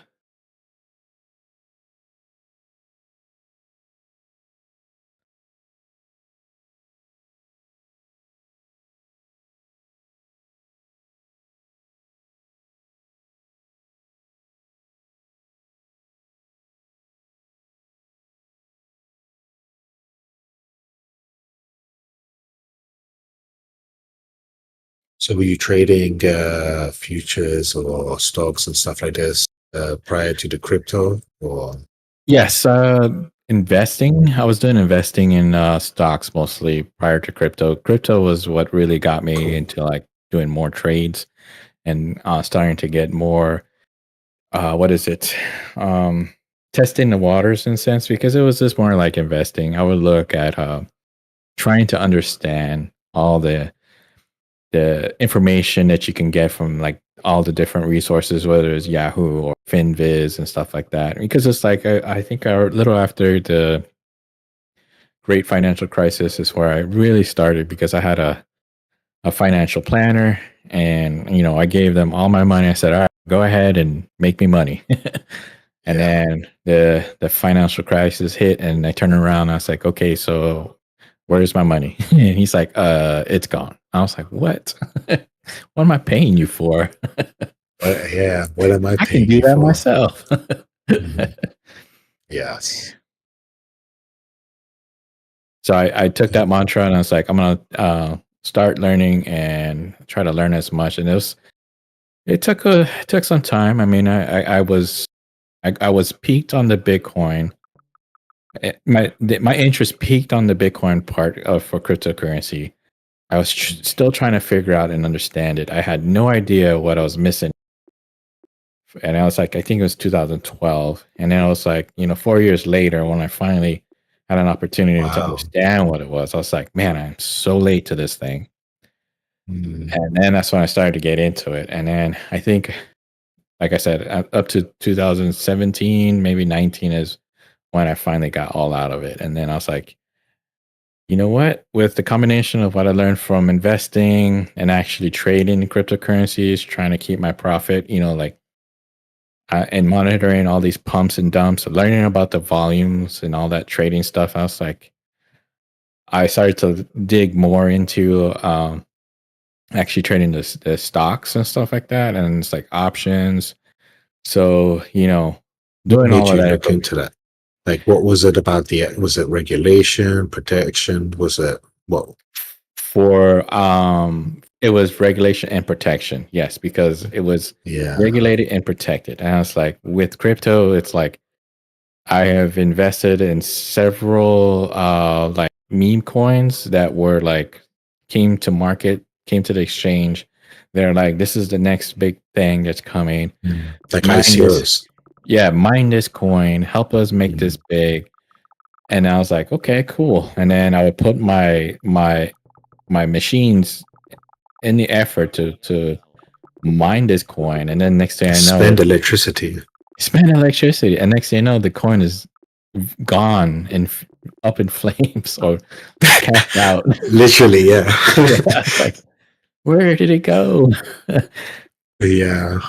So then I figured out, okay, then I learned about there's another feature where you can actually put your hardware to rent it out, and the people who use your hardware will pay a fee to use it. And that's where I was like, oh, Like nice size shishi stuff. yes, like nice hash. It was minor rig rentals, and that's where I really banked, because they paid you in Bitcoin.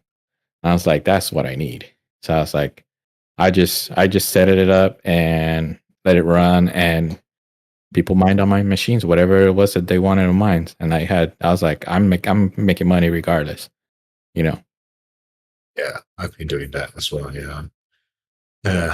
Yeah, that's the thing that kind of gets, I think, you want the kind of control or the ownership custody aspect or Bitcoiny lifestyle.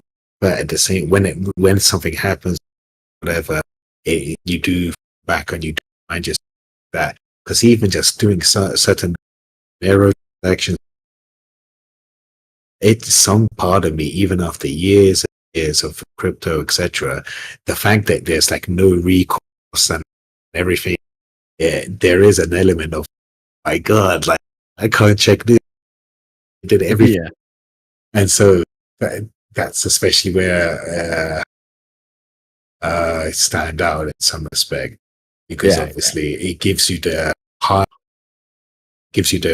make my trust. And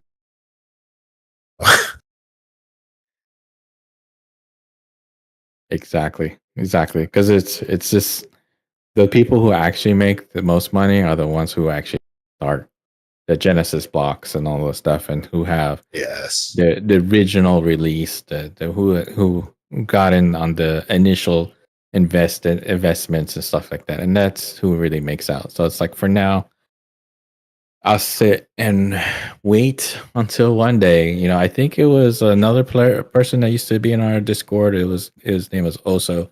He used to he got really hard into crypto and meme coins, and I think he said he became a millionaire.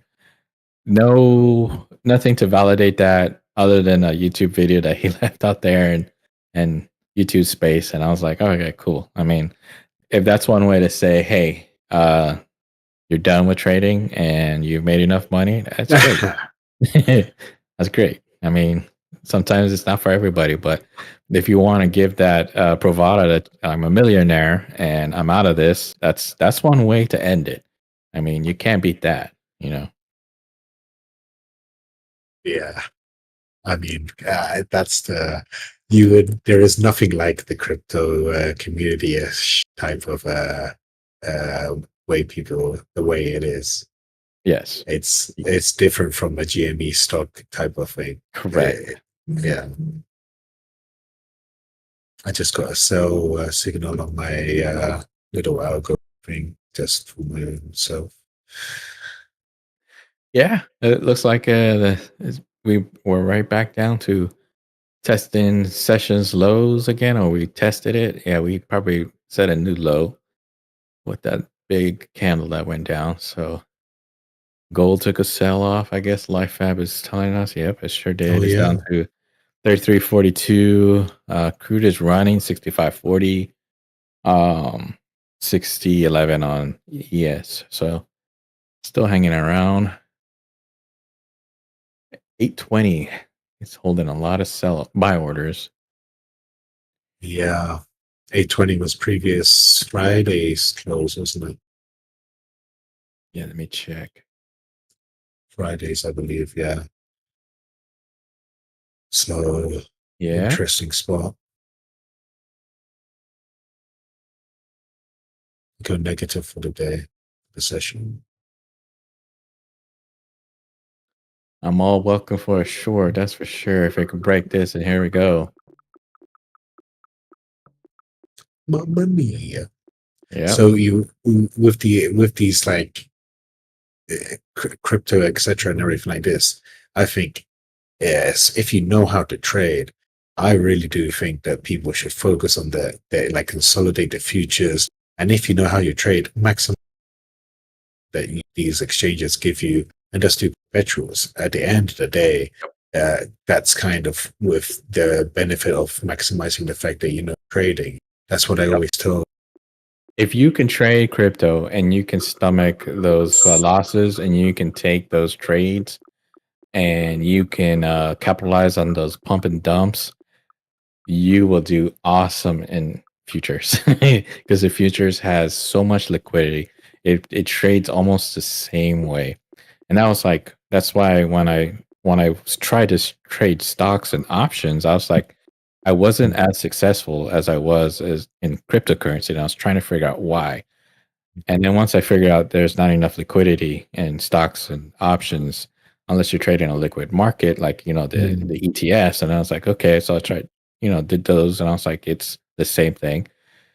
Then I was like, all right, let me try these futures that everybody talks about. And I tried the futures, and I was like, then I said, "Oh wow, this is where I need to be," because Yeah. this action fits perfect with my schedule. I like trading out odd hours of the day. Sometimes it's like during the day or it's electronic trading hours. I love that. 23 hour open market is right where I like to be, because that's the same like crypto. It's always open. It never closes. That's why they're doing it. The BlackRock is making the 24-hour market, or I believe it's going to be something which is like a 24-hour. So same like Coinbase, and so they're trying to make their own. Okay, that's good. Yes, they're literally trying to basically take all that liquidity from the crypto. They'll regulate the shit out of it, do it, and then they'll bring everyone the traditional one where they own everything and can make Imagine sure they that. know You know that. how much money they would make, because it's like now we have Yeah, all the liquidity. You can trade on that's what it market. all has been, bro. In my opinion, my Oh my theory goodness. is that's what it was. Plug Yeah. call. And then they can always hedge it on their to benefit on their side, because it's like if they see the cryptos starting to like sell off, then they know, okay, well, we're gonna have to take a hedge in the stock market, or however, the same way how like market makers will hedge their positions, so they're always delta negative or Yeah. delta neutral in their trades, so that way they can make the market. Yes, exactly. And the way that you have like all of these futures type of like the GME, CME, sorry, Bitcoin for Ethereum, then you do it for whatever, or the other one. So then at the end of the day, you're not going to be doing any of your futures trading or any of the trashy Chinese, whatever foreign exchanges. Mr. Trump is not going to even want you to anyway. Right? So then you're going to be forced on the American exchange and trading there. Yeah. King Taco. Yeah. And that's kind of again, this is where these narrative dynamic-y type things is. That's kind of that's how I built my trading thing, because I can think to myself, it's just even in a very simple example. It's lunchtime, it's Friday, human being going to do it with putting the money into the market, building the algo, who's doing it. Like these types of human aspects to come into play with it's literally just buying and selling. So people get too lost in the source. Yeah. Let's see if this can work. First BT hit, says so on this chart. And that all it took was patience, because it's like we Yes. looked at the volume, you saw the cells coming in, they weren't taking us anywhere. It flipped over to buys, they didn't take us anywhere, and they were pretty aggressive. And then we kind of chopped, and then all of a sudden these big sell deltas came through, and that's the kind of like PA I like to see on the downside.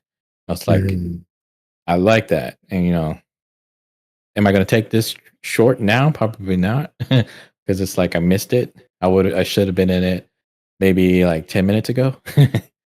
And that would have been a good move to go short, because I mean 850 would have been my out. Yeah. Yeah.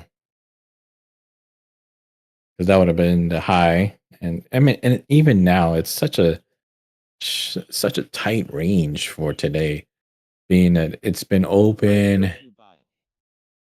Let's see. What are we? So would they need to engineer the liquidity in some way? Yeah, because the volume is low for right now. We're almost at a spread of the ES, like ETH. Because normally the ES only trades like 10 to 20 points. We're at 3150. So it's like, that's even that for me right now. I wouldn't trade this. This is like right now how we're here sitting here talking. That's probably what Yes. Yeah. Exactly why I was saying I would have gone flat as well myself. Yeah, I agree with you. But luckily I didn't. Thanks to the chat. Yeah. Mac. Oh yeah, what's this? Mac. You made a McDonald's indicator. Yes. It tells you when to get the Big Mac. Okay. That's all Ryan's doing. He built something Oh. together. He's been using it. He's been trying to build both like a gap indicator and a MAC indicator, which has 11 indicators, and basically it just identifies the price gaps between different candles. And what he has noticed and brought it to my attention is that a lot of times price action always returns to these gaps between the candles to fill them. So they give us like, I'm using it as TPs or entry, places to get in, because you can actually maybe get it like a tick down to the tick area where you can get it into a position, and you can possibly get like a fade or bounce away from that price action or that gap area. So the big kids call it fair value gaps and all of that stuff. So it is not an ICT. So it's not ICT, but it is like they use the same kind of like naming of gaps, but they're not in the same locations. Like I noticed like fair value gaps will like they'll find like candles where there's a big area where there were buyers. Yeah. You mean the actual gap as in price action hasn't occurred there? Yes, that's, and they always generally get filled because the market wants to remain efficient. And this is what people would use in there was a big spike in disinformation being told to people with the CME future. When Bitcoin happened, that was obviously not a 24-hour. When you have petrol, the other spot Bitcoin running 24 hours, gaps would occur in CME future. And what would happen is big money CME price action back down gaps. And obviously this is for years before this, but in terms of this type of thing, it is kind of something that works. And then you, like you say, depending on what happens, if it's a bullish fill or if it's a bearish fill, etc., down, do they come to the middle point of the gap, etc., you can then interpret that a certain way. But that is also a trap for like, oh, there's a gap there, so I'm going to now focus on the gap too much. So that's just like Yeah. So for me, like I try to use like the context I get from the heat map and try to combine that information to put in a trading strategy that I can use where I'm looking for a scalp of 5 points. And I'll put a stop loss within reason, depending on the what is that, the ADX or what's the other one that gives you the candle size? DMI. Yes. There's another one. There's another one I'm using, ATX, or I can't remember right now. Somebody in the chat will type it in. But basically, it's the candle range for the minute, and based on that candle range, if it's greater than a certain amount, then I'm probably not going to use it. But if it's within the range, then I'll go ahead and use that strategy to put in that buy sell and with a stop loss. And I want to say I haven't tested it yet to see like the results as to how much the win rate was, but it was pretty good. I want to say it's greater than 55%. There have been some that I've put on there that, as soon as that gap was filled, it hit that stop loss. But then that fall back on that the size of the ATR. The size of the ATR was too great. So that's why I was like, okay, wrong. The ATR was too big, and that strategy was not feasible to trade that point. On ETH hours, man, it kills it sometimes if I can catch the right direction. But it's like, I think the struggle I have with a Ninja is like I think I can only put on like a few trades. So I could put like a OCO, order cancel other, and I could put one in a buy and a stop area, a short and a long, and either one that gets filled, it'll take me out with a profit because it'll just trigger the strategy. So see what I'm saying? Earlier I was like, oh, should I get short? No. Here's why. Back to VWAP. Yeah, and that's like sort of how you would use the gaps as well. Correct. That's the way I would understand it. Yeah, like with using sort of where the bids or where liquidity etc. is, and things and that strategy you're saying, that's interesting. Yeah, that'd be worth trying out. And that's why when Ryan came to me, he's like, hey, we'll write this code for you. So I was like, all right, I'll set up TradingView. I'll see what I got to do to sell it. And then figured out how to update the code. He's been writing the code using a little bit of AI to help him out so he can get good revisions. And, we've been building on that just as a means to help other traders that may be like struggling as to like, okay, where can I enter my orders? This will give you a good area to identify them. And it's solid. It's pretty solid. Oh, Scott, I don't know. Like, I just, when you watch that, I don't want to, I guess, promo him, but necessarily, but that when you see the kind of understanding of that ICT guy, he's complete fraud. And even when you have the understanding of then trading or whatever, it's just like we're talking about, he's not saying it. He's giving you the kind of plastic wrapping. He's not, and that's like the sort of, it's a bull flag. It's as worthwhile as it's me telling you that looks like a triangle. And triangles usually go. It's not. He's not the ICT guy. Is not giving you anything in terms of the fundamental what is occurring there. It's always that's what you're looking at right now on the stream. The stream is showing you what is actually happening. And now let's draw some lines. Say it's the triangle concept, right? That is what it is, and that's why I hate this.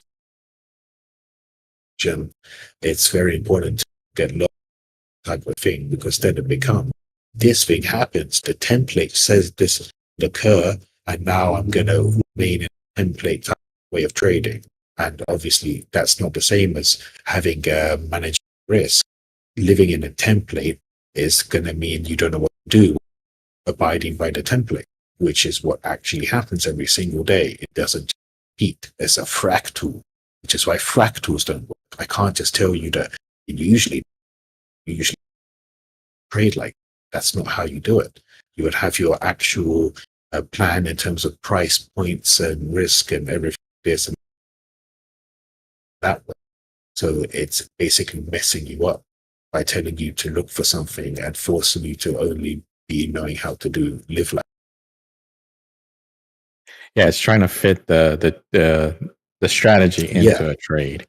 It's like trying to put your foot in a shoe that's just too small and it's forcing your foot to fit. So it's like, okay, so I'm going to force it and you'll see that this works.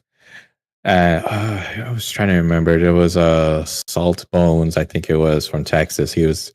We talked a little bit and he was talking to me about strategies and this and that. And, he was more in the realm of order flow volume. And I was like, yeah, that's we were both on the same page. And then I mentioned, oh, what about fibs? And he asked me, when you're buying a house, do you use your fibs to buy the house? And I was like, you know what? You're right. I don't use fibs to buy the house. So basically it's order flow and volume. Like, wherever the housing market is and it has the highest volume, that's the market that you want to be in. You're not going to want to buy a house in the low volume market because more than likely you're going to buy the house that has the highest sell value with the lowest opportunity to, get any money out of it. So yeah, definitely. So it's like dynamic. It's kind of it's being like flexible with the core understanding there as into what is occurring. Then in terms of that's sort of what defines your trade. Then and understanding, hey, look, I like the wicks like this, wicks look like that. That's then obviously with experience. But your 18-year-old, your 15-year-old cousin, or put a trade on, and she can Yeah. make money. So He the thinks he idea found is, the golden ticket, yes, and he's gonna like make so much money off of this. Yeah, because it's yeah. what was So it, it's like having Walter? that plan type of thing, or that understanding. I mean, like if someone replicated like a free to this, that goldfish making that. Yeah, But that's the point. Most people don't do that. They're humans. They mess up, change their plan, they hold the drawdown too much, etc., etc. That's why no one does. That's why everyone traders, because they have psychology robots. That's why they invented robots to trade. to take the psychology out of the trade, to Yeah. take the feelings out of it, so that way it doesn't rely on that. It just relies on the set metrics that it needs, the parameters that it's looking for across a volume spike, buy ice, stop ice, whatever it is that it's trying to get into the position. And that's Yes. all it's going to do. And that's why now we see the cloud on the ES that the NQ used to always have. Now it's kind of like it's moved over to the ES charts now, that we see that they're capping the range with this high volume order, a high and a low, and it just, as price action moves, it moves with it as well, and gives it like a range where, okay, it's, if it gets out of this, you think it's going to take that order, but it actually pulls.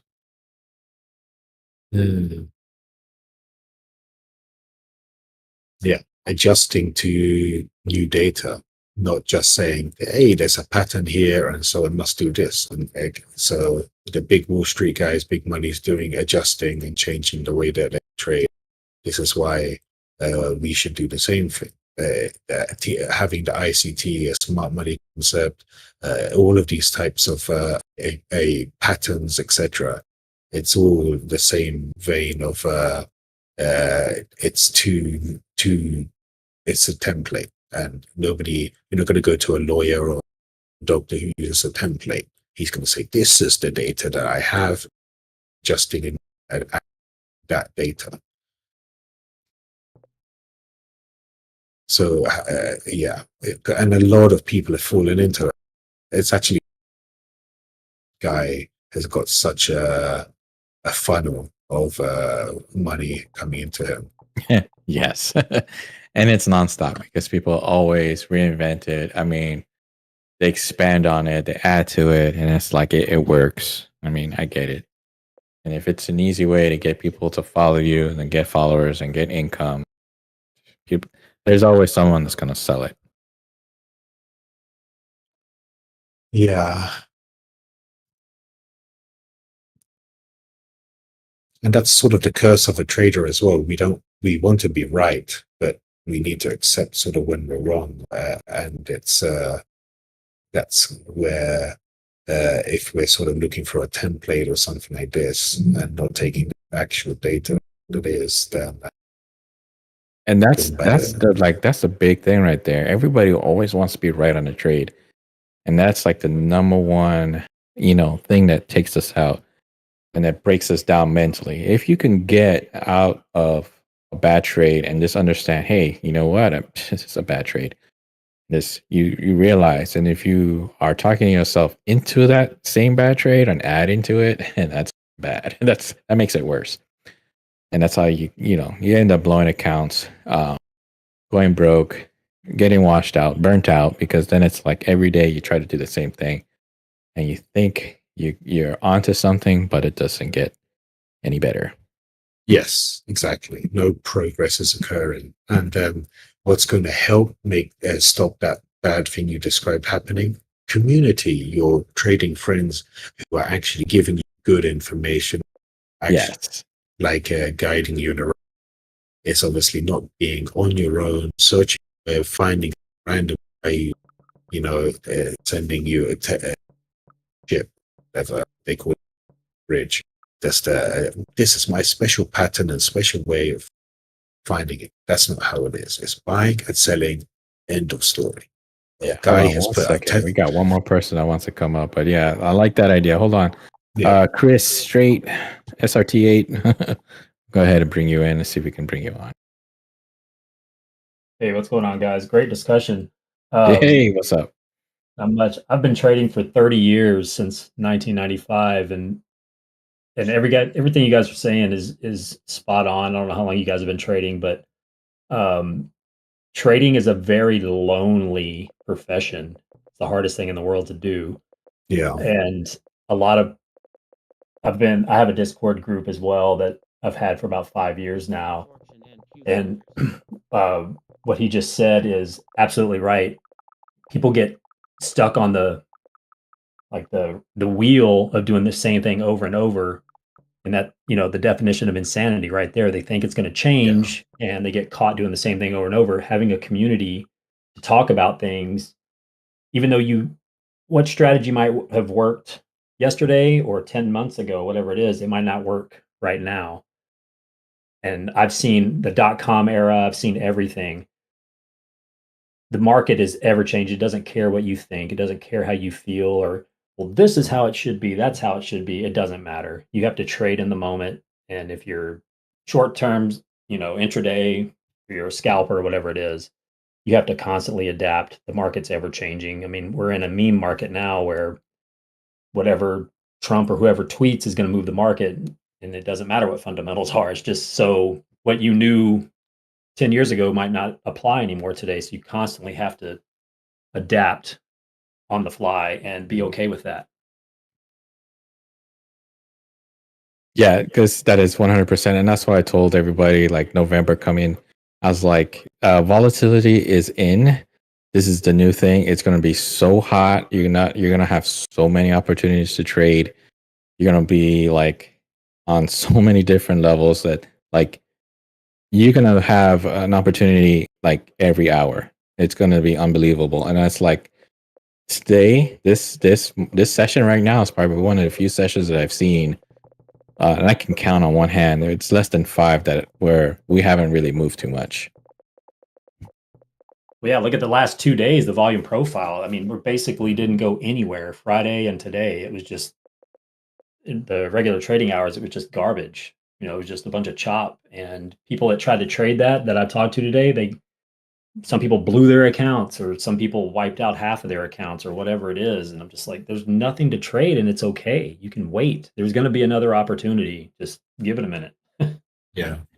Yeah. Just wait. I mean, if you see, like, a lot of people are now using the open range breakout, the ORB, I guess is what they're calling it. I mean, when I started, it was initial balance for the first hour. You wait initial balance. If you saw that the initial balance was in range, that's the range you trade.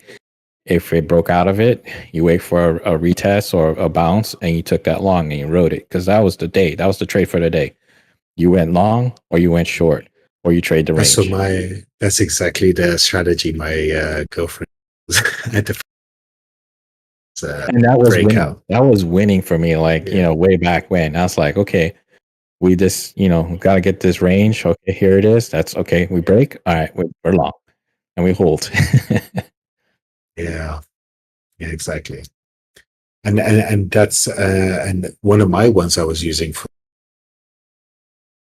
just the 15-minute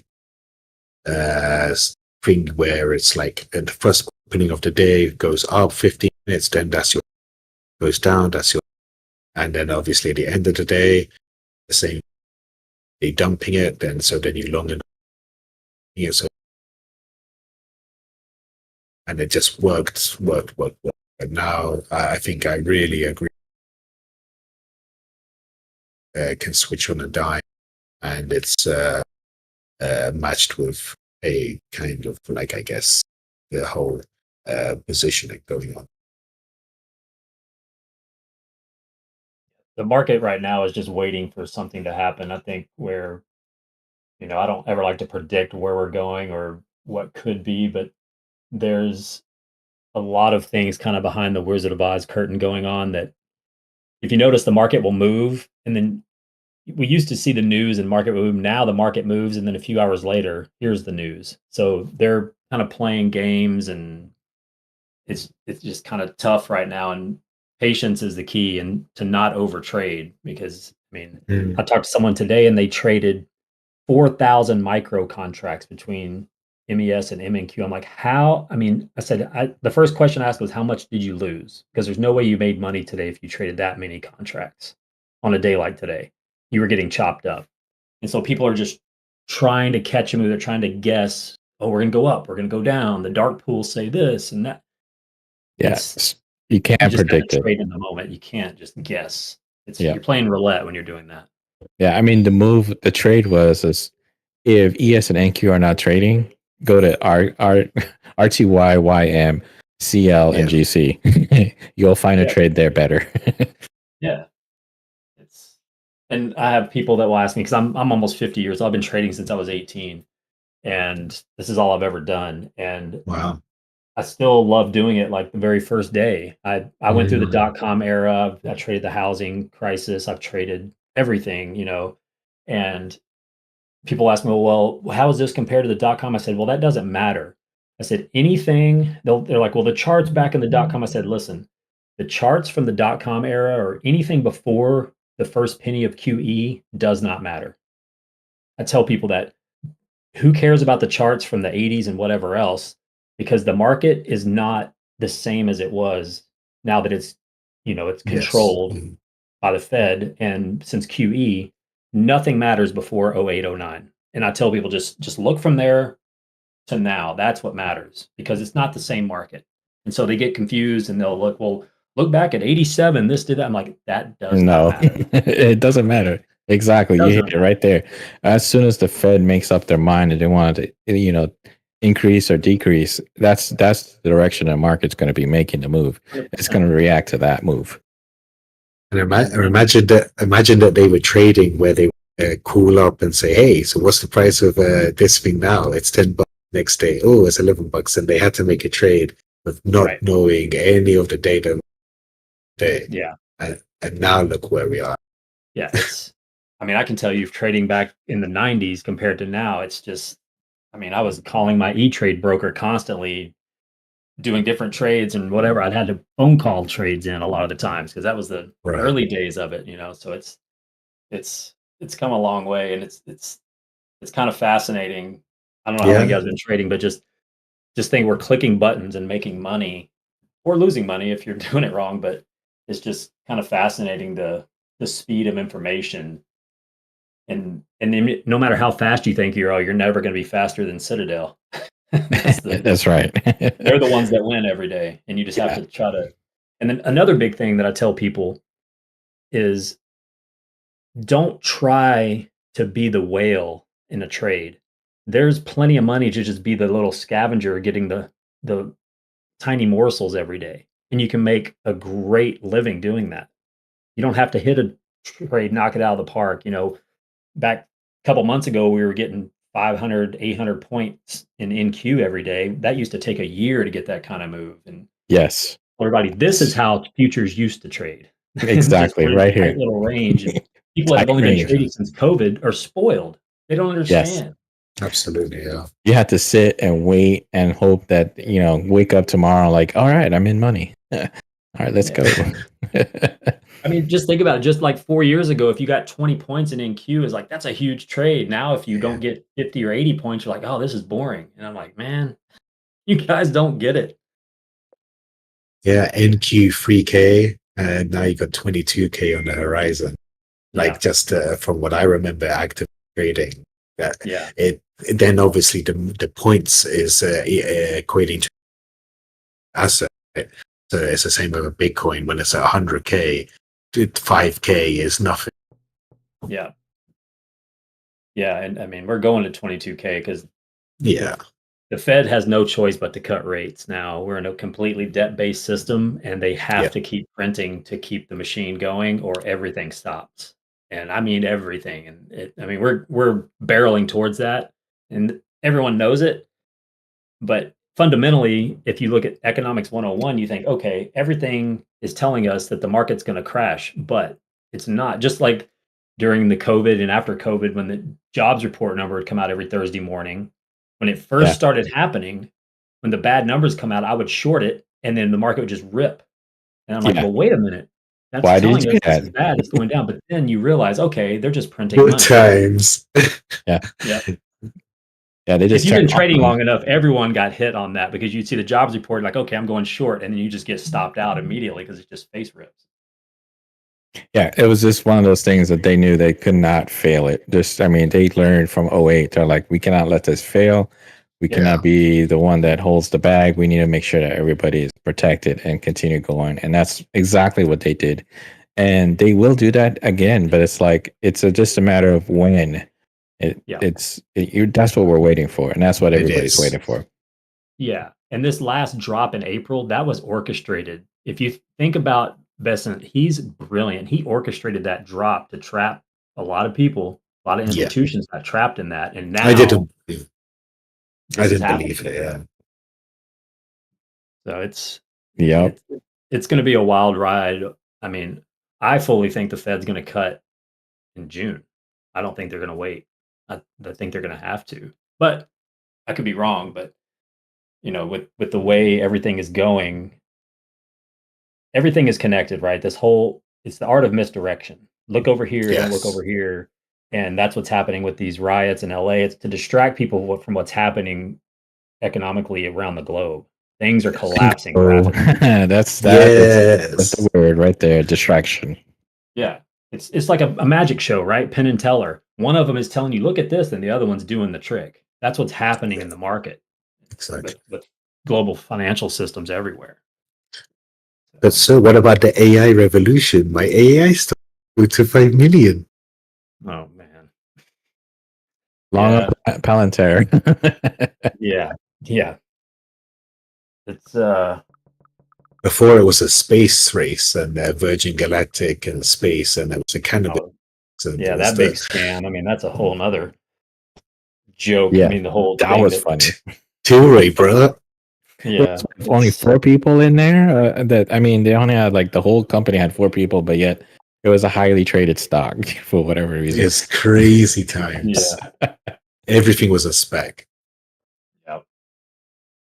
I mean, God, doing the NFT craze a few years ago. I mean, just people will. Well, what was it? The metaverse. People spending $7 million on virtual land and. Yeah. I mean, Yeah, I think they still did that. I think they're still doing that, but I can't remember what's the name. I think it's there's a game out there that's called Pixelverse or something. Is it Pixelverse? There was Second Life or Half Life. I can't remember, but that's the first time I heard that one. But yeah, there people were actually buying up actual real estate property that would be a reflection of a virtual space that reflected in the actual space that in real world stuff like that. That's Entropa crazy. universe. Oh man. So nuts. Yeah. So it's just a distraction because that is sort of what I think it's just collapsing everything. Yeah, and it's going this. So throughout history, every fiat currency collapses. The dollar is Exactly. going to be no different. It's lost almost 99.6% of its value since the Federal Reserve Act of 1913, all by design. And they're Yes, and the torpedoing it empire as towards well. CBDC. So The country leading goes alongside that sort of dollar as well. So sort of the America being that forefront leader of the world, that's also changing, and that's what people can't Babylon reckon with. Yeah, people can't deal with that, especially type of year and everything. It's just the short-sightedness ego of Americans. I mean, I'm an American, and it's just the whole propaganda narrative. Oh, it's the greatest country ever, but it's isolation. Is it really? We're probably the biggest terrorist state in the world, if you want to get technical. But it's like people don't ever like Venezuela, right? Venezuela used to be a thriving country, and then hyperinflation hit them, and people are like, oh, that could never happen in the U.S. Well, Venezuela thought the same thing. Yeah. And it's happening in the US right now. It's just they keep pulling money from the future, kicking the can down the road, and eventually that's not going to work anymore when the bond vigilantes go zero bid, and then everything's going to stop. That's where all the money really works. It's like the bond market. That's where all the big money plays. Well, the stock market, I'm like, look, the stock market is like a peasant compared to the bond market. And a lot of people, traders, don't understand that. Like, it's Yeah, I see the ROI is going to be in these emerging markets, right? So you're going to not invest in America anymore. That collapses. You invest in Africa. That's why you see Venezuela bonds and everything have bid, etc. And these developing, because obviously, yeah, that's where your returns can be. Stick 2 million into some country like that, you're going to get huge. Imagine the electricity, the plumbing, the internet, etc. You're going to have the infrastructure built and own that for generations. They're going to know Tesla Skynet over Africa. No, that's all the data. So that's the ROI. You don't need a new iPhone. You do. So that collapses, and you put your money over there, and likewise, hedge with gold or the bonds, because the bonds are going to be, obviously, as you say, comparative to these emerging markets. The heavy metal gold is going to be by every country around, and they're basically selling it to fund whatever innovation. So there'll be no hedge for anyone. right. Okay, Kaz, just to let you know that your mic cuts out every now and then. So me and everybody else have been listening to you, and you've been like, I mean, we get in most of the conversation. Now I know, like in a past life, I was a drive-through attendant, and I was taking the orders from when the speaker would have cut out. So it's like I kind of understand. I know exactly what you're saying, but a lot of people in the community, they're like in the chat, they're like, "Is this mic still cutting out? Is it cutting out for you guys?" It's like, "Yeah, it's cutting out." Yeah, I hear that too. It's cutting out. But we follow. We know exactly what you're talking about.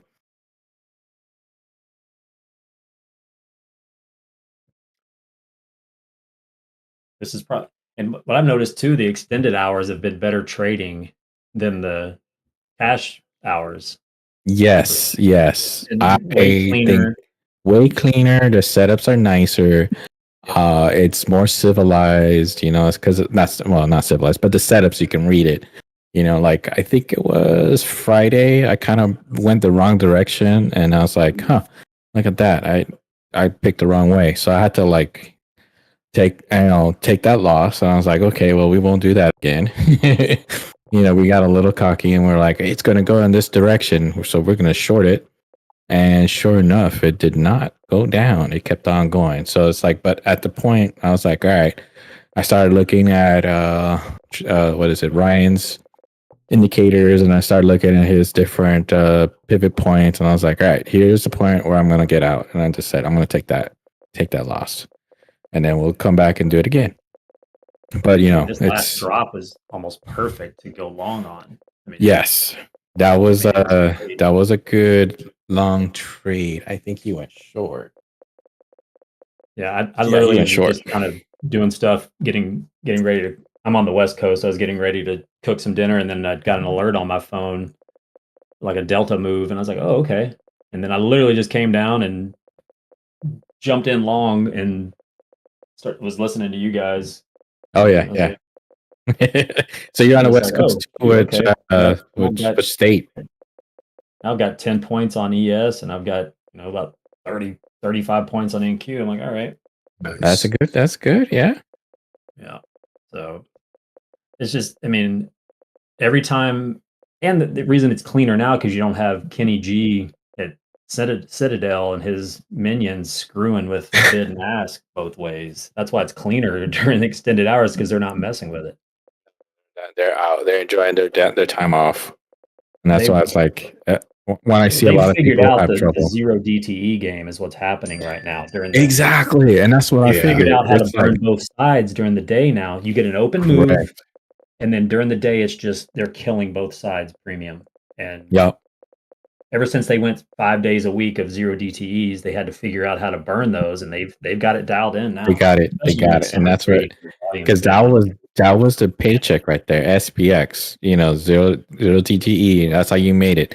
It's an easy, like, $100, $200, $300, $500, depending on which way or how much tolerance level you can handle on those contracts. Yeah, and it paid. It paid Yeah, you all can the make a time. lot of money.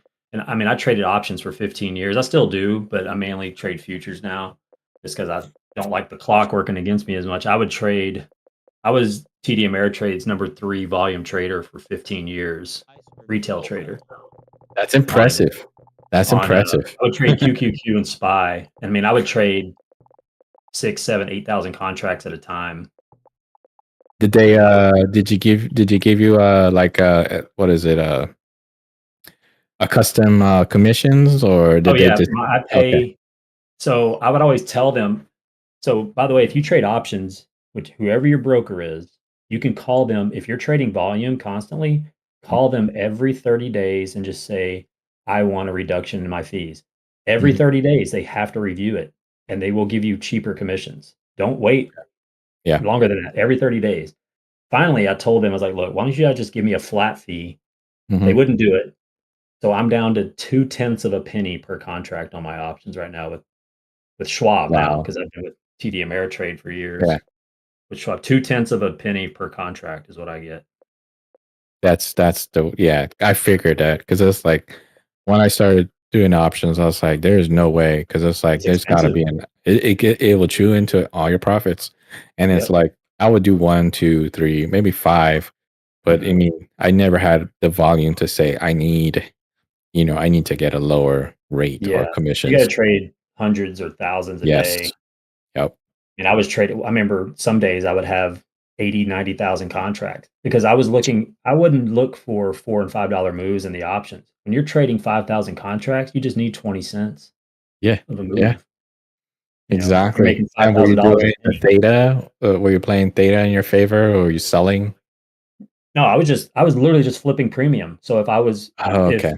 if it was going up, I would just buy calls. If going down, Buy I it, buy puts. write I it. was just playing Yeah. it that way. Yeah, just Yep. writing it. Okay. I see. Yeah. And when the market was very liquid, unlike now where there's no liquidity, the algos would generate the volume for you. If you're wanting to buy, it would populate it almost Yeah. instantly on the Yeah. ask. Just so they can get that fill because they know they're going to get the commissions. Yep, 100%. So, God, what a move here. This is nice. That's what we've been waiting for. Yeah, That's what we're used to. that's kind of I mean, 54 points right there. It's still not a normal, usual move, but I mean, just we've waiting been for the like you delta said, we're flip on the spoiled. flip We, here to maybe get a short because it's kind of overextended on the 5 minute. If you yeah. have a linear regression channel, it's outside of the second standard deviation here now. Oh yeah. Okay. Yeah. Yeah. That's kind of what I'm going for And you can immediately. see it right now as it's starting to pull back. Yeah. Yeah. It should kind of top out here. Just if you have a footprint up, volume footprint, just wait for a delta flip here and you can get short. I have one, but it's too small. You can't read it. Yeah, that's the only problem with like the best footprint is on Tradeovate. Theirs, it's really good, but you have to have a big screen to kind of really get it. And depending on what time frame you have, like I have a 1 minute and a 20 tick footprint. I mean, I've got a 30 minute and everything too, but if you're just scalping, you want this lowest amount you can get where Yeah. you can really see the delta on everything. And start to roll around. Yep. Yeah, I added here. I'm hoping for that mean reversion back down. And Yeah, then this should break that start low. getting that last 1 minute bar was see, there's no volume, like 54 contracts that last minute. The one before that was 169 on ES. It's impossible to do footprint on NQ. It's just messy. It doesn't look right. It looks No. better on the ES for sure. Yeah, it's better just to go off ES. I mean, we've had what almost 30 minutes straight up. Yeah. Oh, almost an hour, 45 minutes. Yeah. But I mean, this thing could just climb.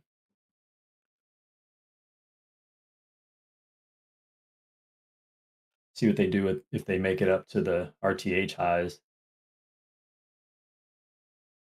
We got 895 sitting up there with liquidity. Yeah.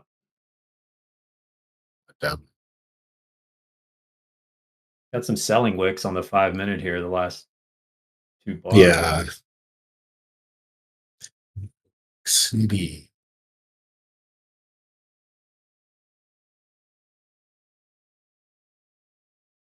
Sorry to like crash you guys' conversation. I just wanted to say you guys were talking about No, some good Party stuff. chat.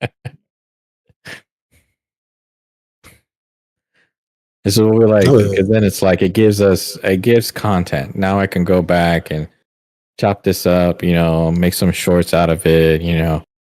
I did that with Doom and had a pretty good conversation when he came on. I think I don't know where he's at right now. He might be driving on the road, but we'll see. Maybe we'll get him back on here when he's home. I think he lives in Tampa, I believe, or somewhere around there in Florida. Definitely on the west coast of Florida. Not sure exact, but he could be in Orlando. Who knows? I don't know. And Rage says Doom is awesome. Alex, Yeah. are you American? Yes, I am. Actually, was born in New York and raised in the Virgin Islands. Right now, I lived over in the West Coast, Washington State. So Apparently, you're going to get a flood on the 11th out up there. It's some crazy weather out there. On the 11th? Yeah, there's apparently that from. I have some military friends and people that are in the know and other things, and they're with that HARP machine. They're sending those 2 tropical storms that are in the south of Baja area right now. They're going to like divert them all the way up there. That's what they're saying. Great. We need like that. Massive flooding in Washington State. Yeah, that's what we need. We just had a Pineapple Express, and now we're enjoying our summer of weather, which is like, most of the time it's beautiful, especially where I'm at, because I'm in the San Juan Islands. So it's like beautiful weather because we have the rain shadow from the Olympics. It's kind of dry and arid, but not so bad. But summertime here in Seattle area, it's beautiful. Nice.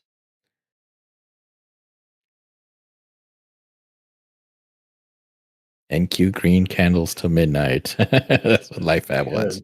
The next pivot resistance on NQ is 903.33. You guys don't put pivot points on your charts, I highly recommend it. I do with the Fibonacci ones I like. Yeah, the fibs. Yeah, I think I have the regular standard pivots. I'm going to start using those fibs. Yeah, they're so I just good. I use love the pivot points. I have just the pivot on a chart, the pivot points only on ES and NQ on my Thinkorswim. I literally just have a chart with the pivot points on it. They work really, really well. Like today, it was just riding that midpoint above the pivot. There was a mid pivot level, and it was just riding it all day at the 19 level on ES, and then NQ is riding that 850 level all day. Yeah, I think Rage is over there. Is like, Cass, how are you going to say the market is in fractal? But you use fibs?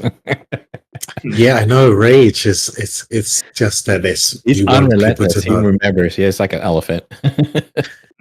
Yeah, you just don't want people to, guys. It's kind of pattern based. That's all. Yeah.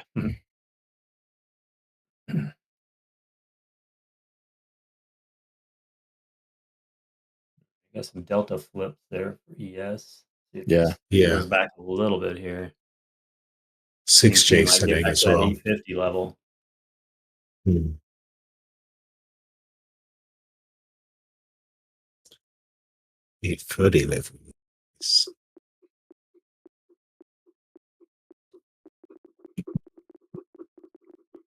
Nice.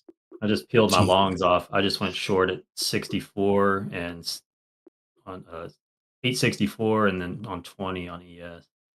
Just to kind of, since I'm just sitting here, I just took a short. Yay. Yeah, it's so cool actually. I really appreciate it because it's cool to speak to someone with some I try to do like at least leave one room open just in case anybody needs to get in there and like they want to like have a group chat or session.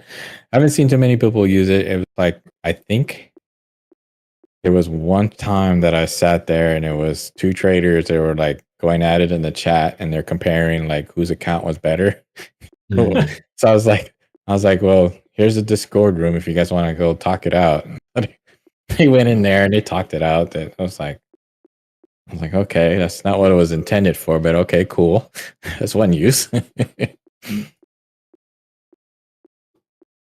But yeah, we try to do this. I mean, I know on Sunday we had the Sunday Open. I think there wasn't too much volume. I didn't think there was much that was going to show up. So I figured, I noticed Ryan was doing his thing, and I was like, I was going to put him in on the YouTube, but it's like I wasn't going to be here. But today I was like, hey, I got time. We can sit here and we can talk about it. Let's do it. Oh, you got time today. Yeah. Just in time for the big short. Yep. I heard actually that Michael peeled off his shorts or something. I think recently, but that's just because he's a quitter. We'll see.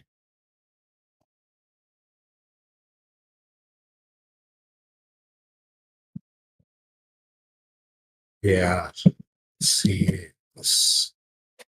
Yeah, they're just not gonna let it come down, I don't guess.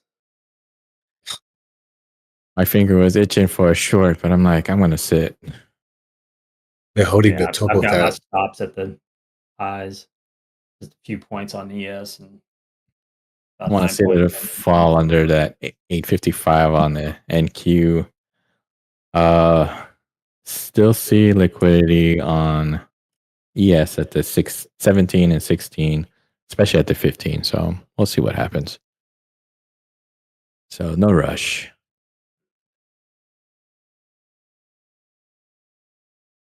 817, you said, around there. I was looking at ES, so 1875 down to 15. On the NQ, 845. And a little bit above, I think between the 850 and, we just got something above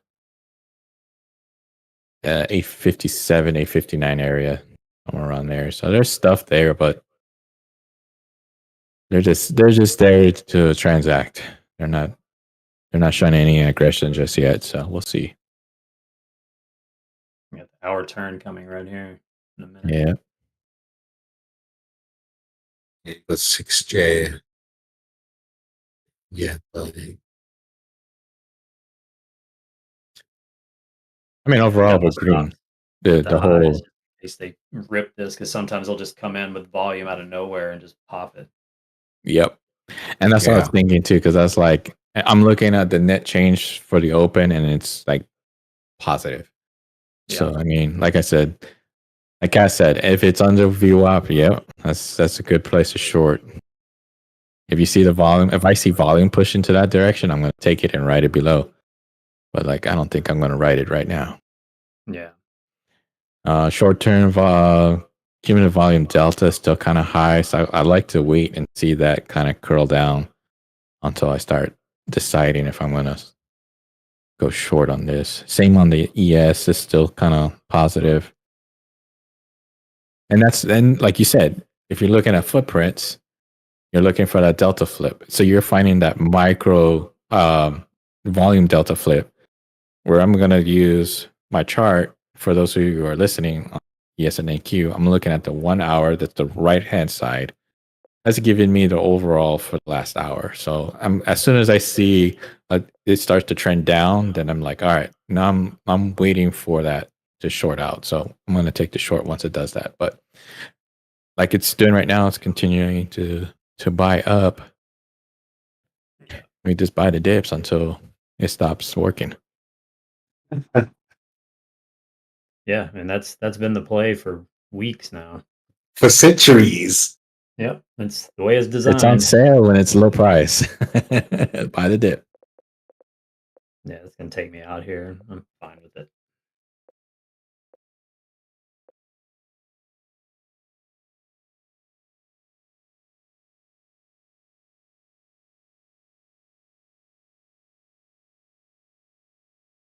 I'm still sure 842.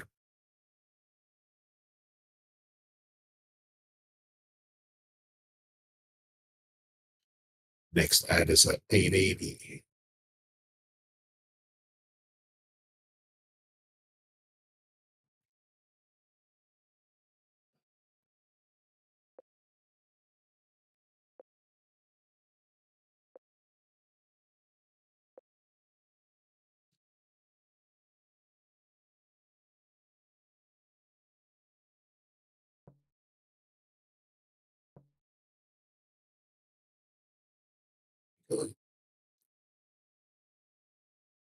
Well, your money is going to be gone anyway. You can afford internet, and the internet will be shut down. Elon will not give it for free. Yeah. Elon will give it for free. Come on, AR.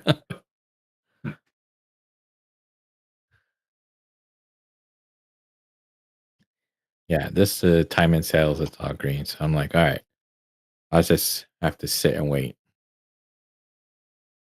West Coast Pacific Standard. So that's why at the time it's always, 3 to 4 hours different from East Coast time. So that's why I have to put a clock up, because everybody else who trades, they like to trade based on Eastern time. But it's like I am so used to trading in my time zone that I need to see my time. Otherwise, if I see like an East Coast time zone, it throws my game off a little bit. Yeah, and I'll anytime I travel, it's same thing. Like if I'm, in another state, if I go to Florida, I think when I was in Hawaii for a little bit, I had to like adjust my clock. I didn't change my time, but I was adjusting my clock mentally so that way I can be up and set these streams up, set my trades.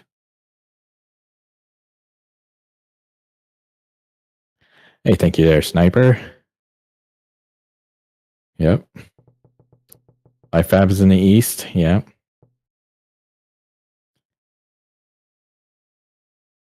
Specifically, I think somewhere in Central Florida. West Coast, the best coast. Griff trade. I think someone told me like,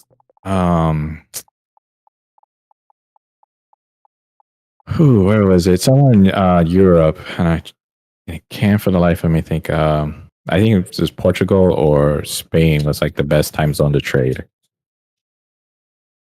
It's great trading in Spain. When I was in Barcelona for 3 months, it's amazing.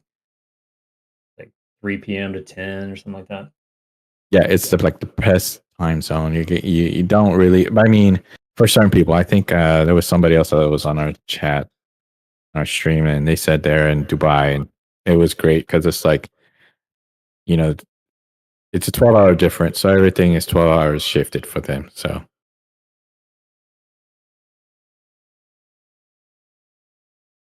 Speaking of West Coast time, I better go cook some dinner. But thanks for letting me chat with you guys, man. It was great. Yeah, anytime. We're always here. Well, we're not always here, but you're more than welcome to pop up anytime. Awesome. Appreciate it. All right, you guys Nice take speaking care. to you, man.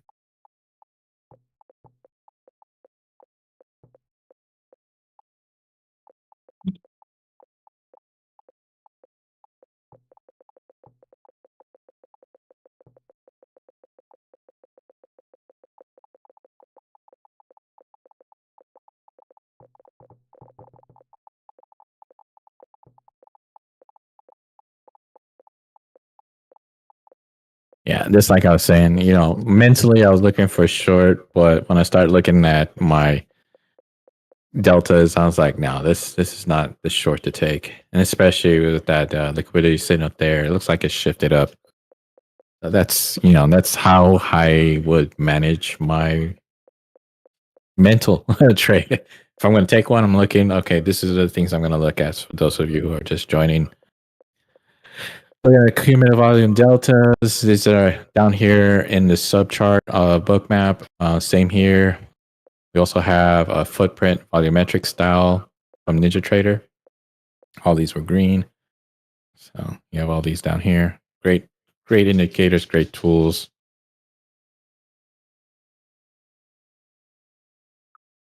The best tool which you need.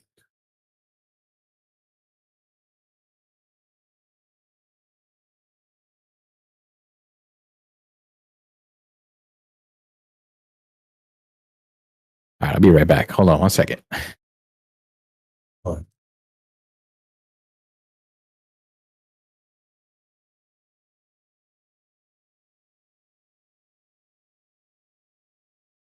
$8.95 on that chart. Yeah. Yeah, I'm looking at 880 and 892.95, I guess.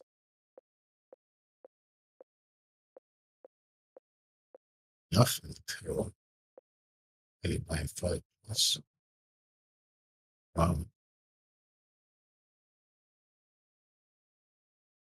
Iceberg ES buy.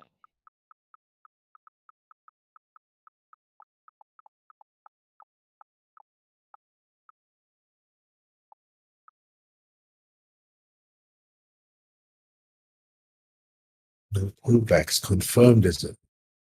Yeah, no. I don't like the sound of that. You might be right.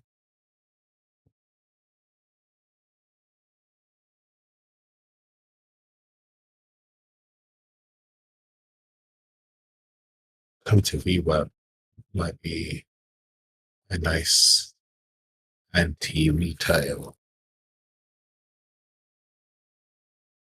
spicy thing that they might like to do.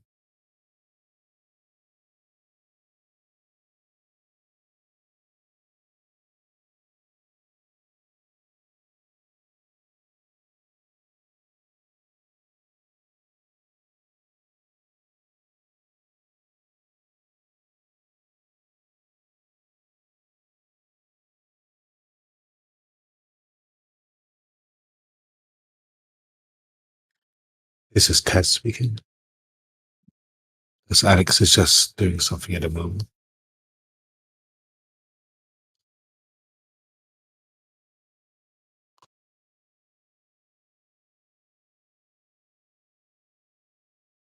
Feeling a James Bond.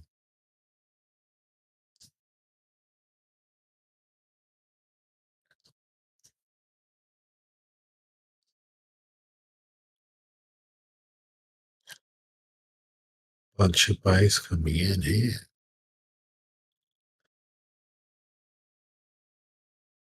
EQES and the Russell synchronized.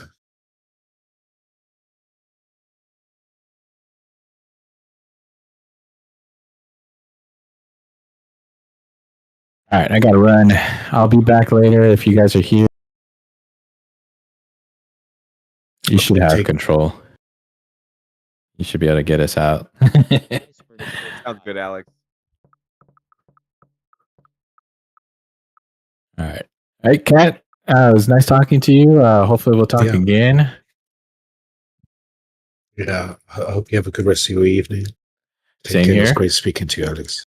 All right. All right, everyone. We'll be here. Ryan will be sharing his screen. Go ahead and ask questions. We're not going anywhere just yet, but something happens, let us know. All right. Peace.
This might be a place to add to the short or make a short if you can find a nice stop.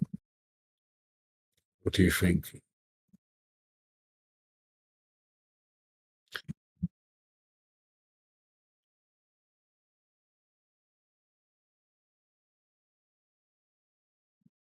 Depending how wide you want to stop.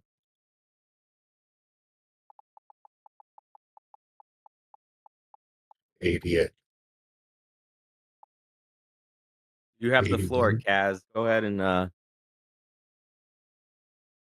make some Well, calls. yeah. Talk us through some trades. I'm obviously short and losing, but I got some room.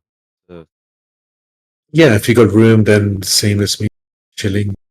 I think my stop Uh, retest is adequate at yes. some point. Yeah, that's what I'm looking for as well. That sounds.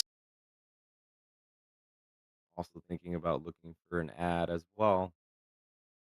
Yeah, I was just thinking about it here. So just talking out loud for myself, I guess. 80. You got 85 as a stop.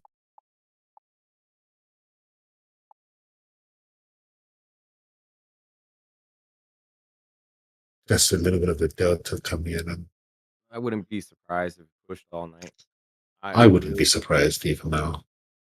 It's not 22K. done what I wanted. Yeah.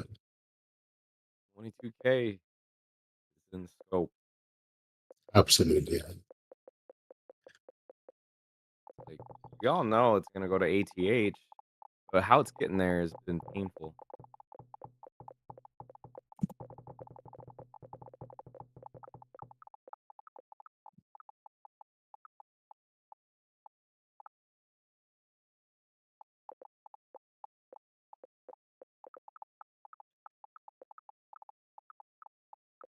An ad here.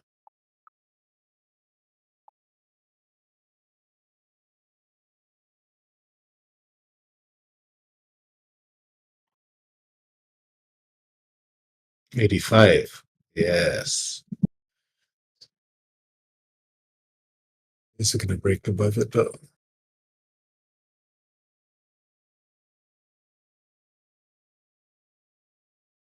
If it breaks, it's probably best to cool it. Yeah, if it breaks, I'm gonna call it a bad trade, and that's okay. I mean, sometimes I gotta take losses. Yeah. When you took that first PT. Shit. Yeah, that's actually the entry for the long right there is your first TP. Yeah. Wow, Stop we're and just Q running buy. to 890. There it is. More highs. It broke high of day on RTH and ETH.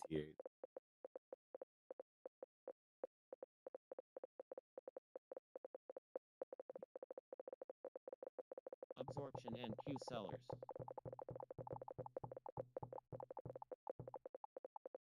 Well, I guess we're going to 25K.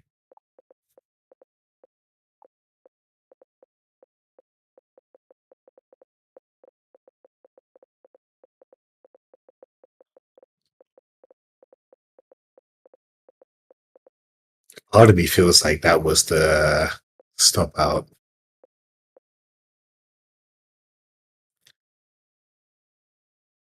But yeah.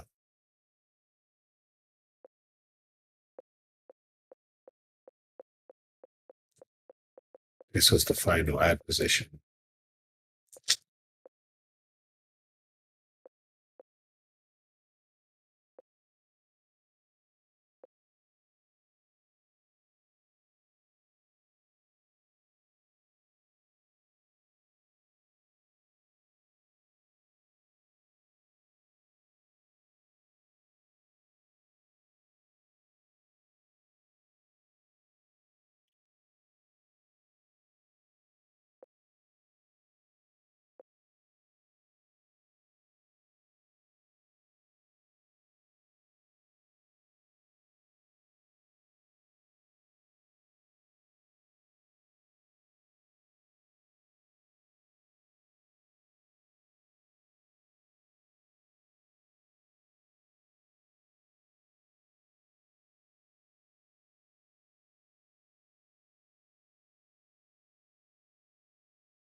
Yeah, borderline, I would agree.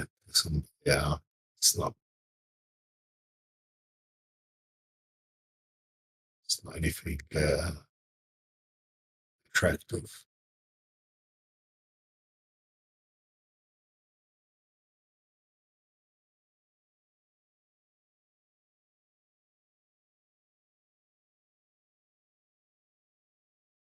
This was the original slash plan or thought process, I should say. You had that open day session, pull back down, and so that's now sort of opened that liquidity, that price discovery, etc. for this overnight session.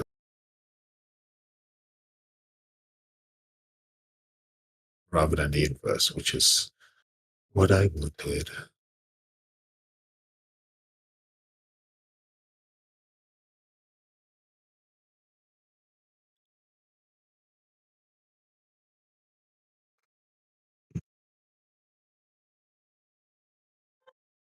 She wants to buy something that's gonna much.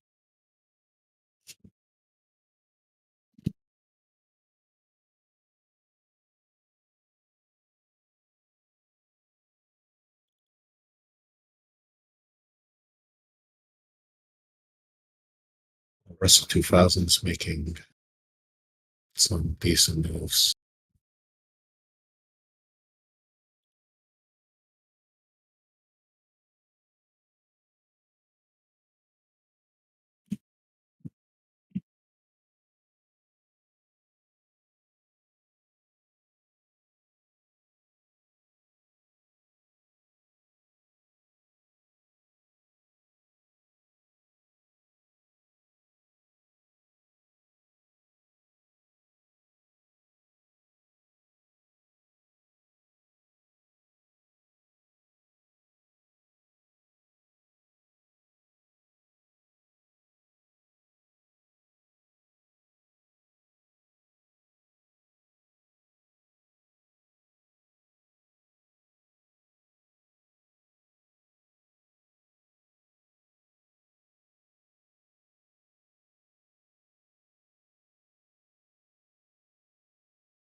All right, we did it.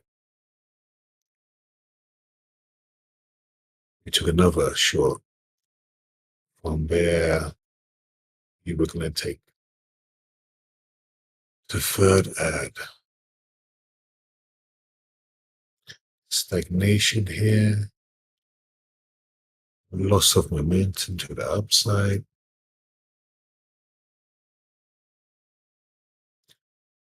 Giving you a little carrot of 800. So the retail goes, ooh, 800 is going to break. Yes. And now we can fly to VWAP. And then they're going to say, ooh, I can buy it for.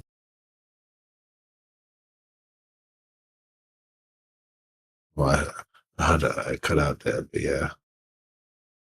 You get what I'm saying.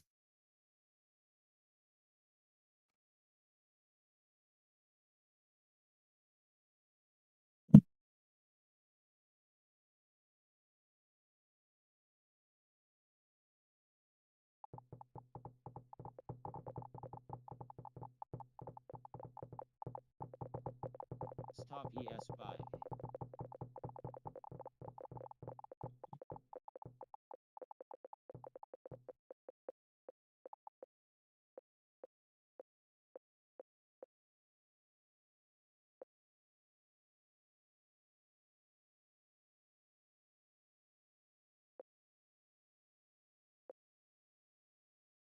Authority 911. Oh snap! Come to mama. Hey, 9:45. Eh? Hi Chihuahua. It's going to 22.45% for the session. 100 points. Sounds, 920. Yeah, that sounds like a number I might have to add to.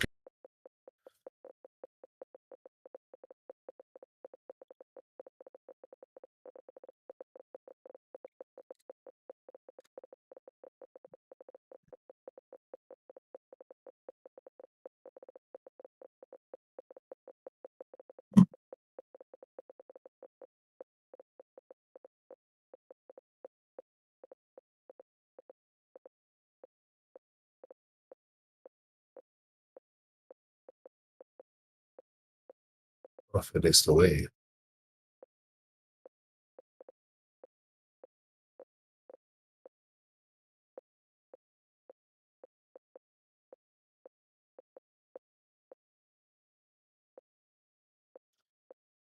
I mean, gold has been moving alongside this move quite a lot. Dollar's going up, getting some bids now. Yen, which usually is correlated to indices. Like you've got him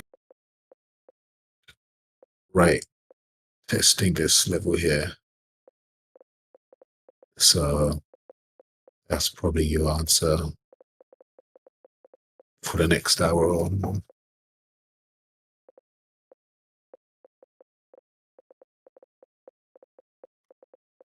Stop NQ buy.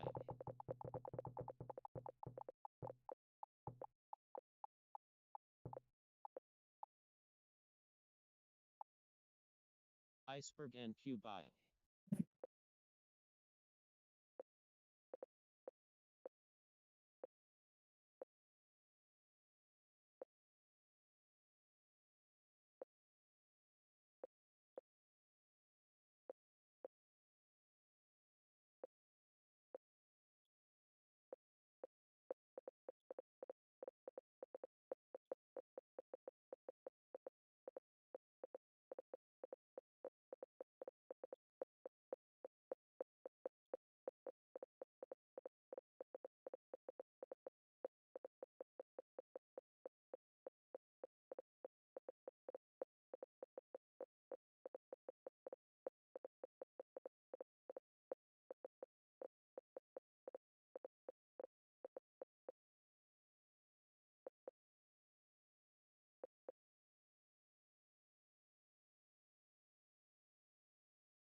Absorption ES sellers.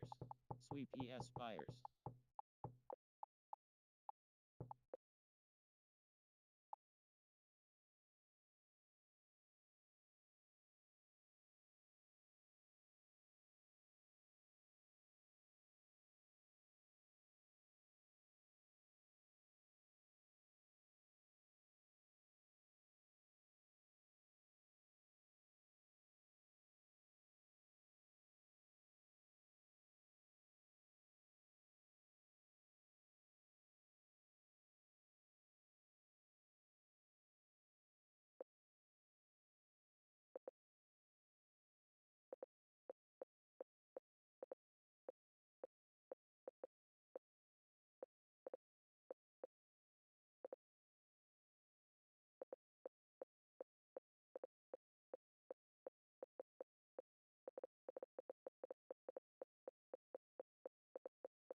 I mean, you could definitely still get that VWAP move. It's not, look at the structure. You've definitely not built some nice support. You're just building upon that momentum that you do see where you just blast off into CPI. In terms of even right now, like, yeah, it looks like that was an entry someone someone took the short there, definitely. Like you probably would find something.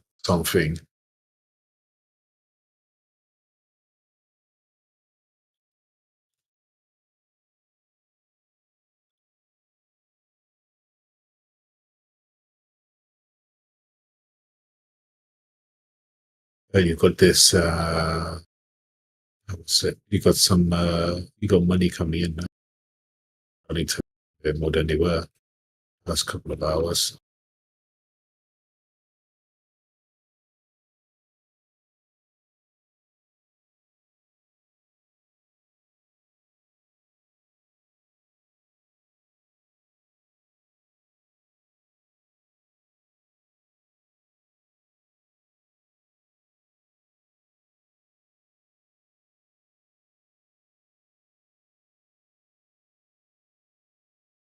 Yeah, there's all these geopolitical things going on, China deals, and all of this. It's pretty news heavy, and if you just want to think of it like that, but that's why you got to be quick on your feet. I don't think nothing's changed from the open of the session. That's going to be up, down, to the right.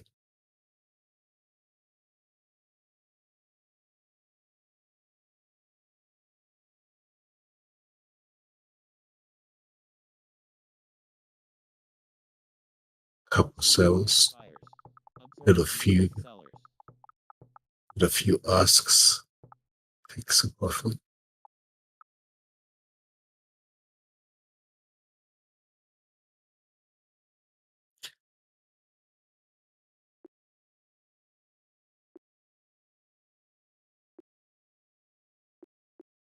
Yeah, synchronized selling. Now this might be something.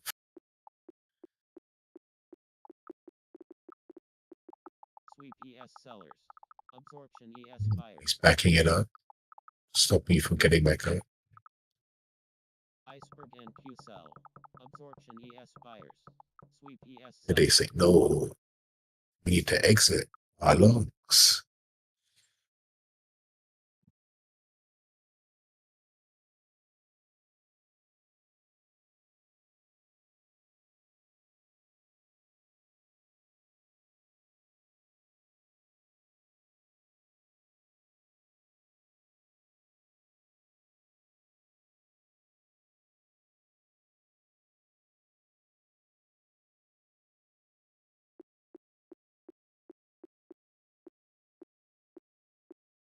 That's right, Ruth.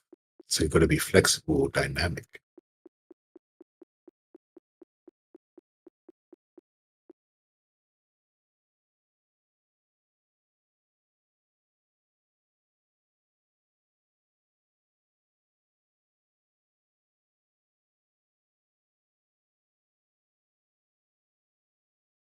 Like now, that could have been it.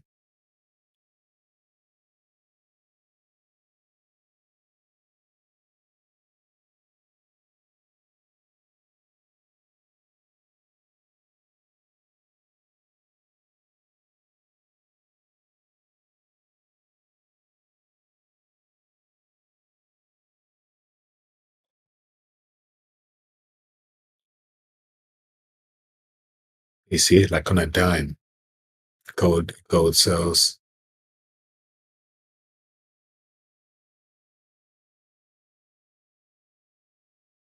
Yeah, it's getting active though.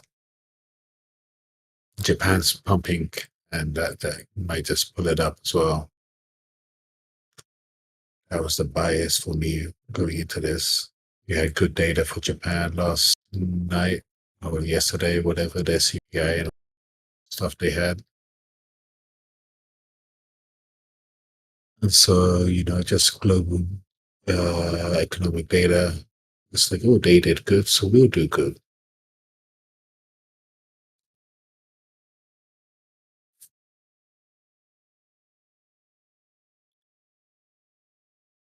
But yeah, I don't know who knows which direction. 22K seems magnet style.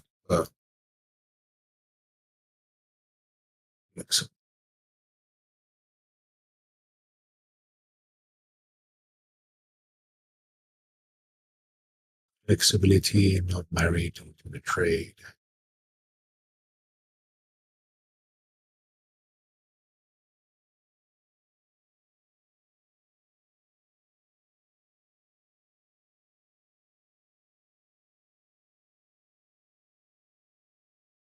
It's all about the original plan. What are you doing? Are you looking for 10 plays, 20? Are you, everything else that comes into it, right?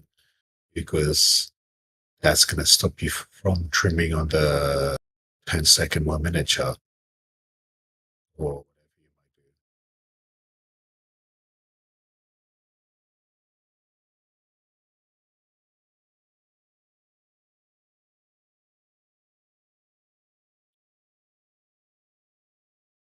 For me, that VWAP looks still there. The idea of a blue sky above it. Yeah. They're just going to go with a liquidity, yes.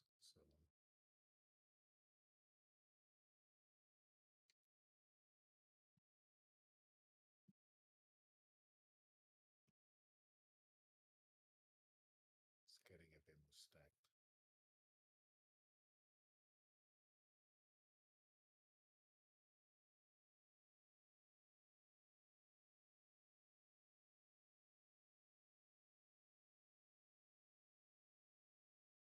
I can't make a trade here, but I need it to fall in order to do so.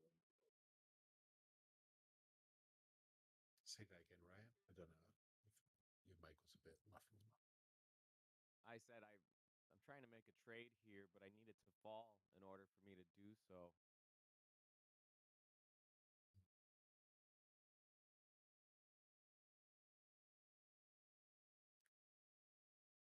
What type of trade are you shorting? Oh, I'm still short from the bottom. But I mean, you adding it, or what were you? Oh yeah. I'm dollar cost averaging in. So what you're looking for the confirmation of a little bit more down. Well, I don't know if we'll get that. This has some power behind it, even though it's low volume. It's definitely pushing higher.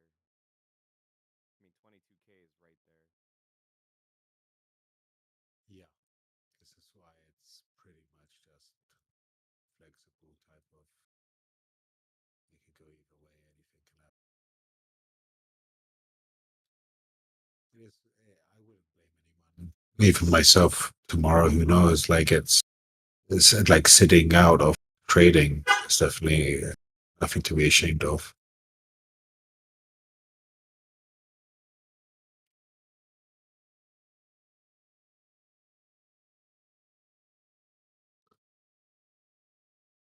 Probably tomorrow, just before CPI, it's probably the safest thing. Don't be too eager.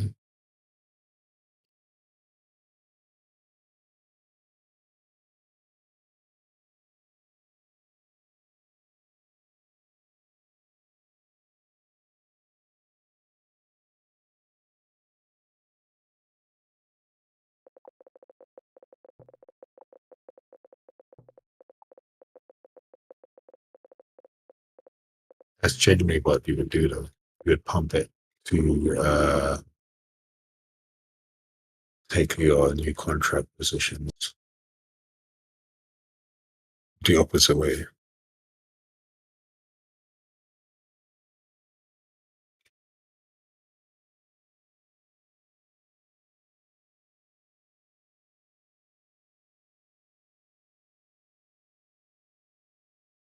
So you pump into CPI, long new contract, take your shorts. Everyone's still long on the June one.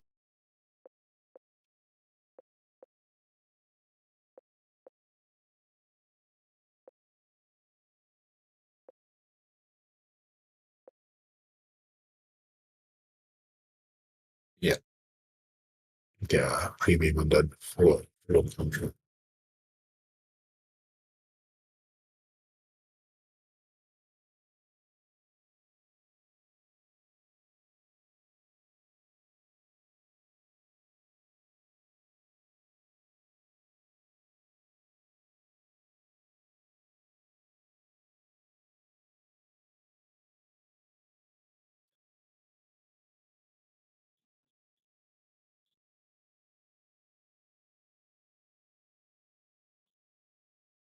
Yeah, you do see more often than for myself anyway, speaking of my own like if you get more than you did with a kind of thing where they're gonna hold off making the entire move, let's say, until the open.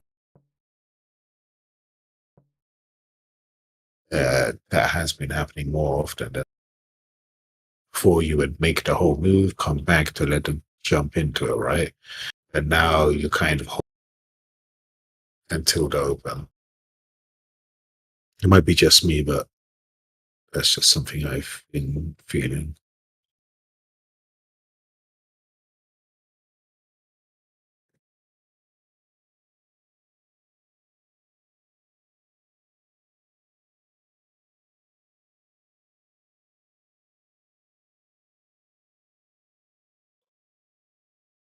You got some oil buys, some yen sells, some dollar buys, Nikkei buys.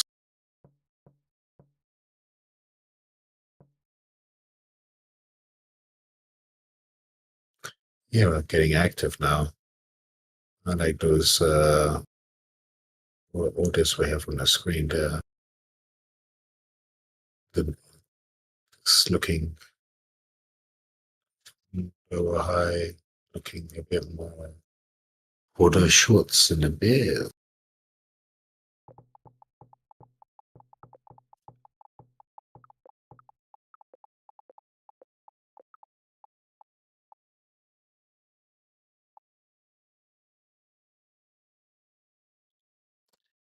Lex, what do I mean by the whole move day? So you may say plan that you have big man in, with all the money behind it, etc. Let's say putting money in a buy or so to simplify it. The whole move of that going from point A to B, that has now, in my opinion, been less happening in where that whole A occurs. So get to 22K, you would perhaps like stop going to where you could potentially exhaust, because obviously you don't even have, then that's going to be a kind of create a new trade. You're going to be in a new date, it's going to be there, meaning a new trade has to take place. And that means risk assessment, etc. Right? So you could just prevent that overnight algo, then they do it. And that then means that you never get that full move from happening.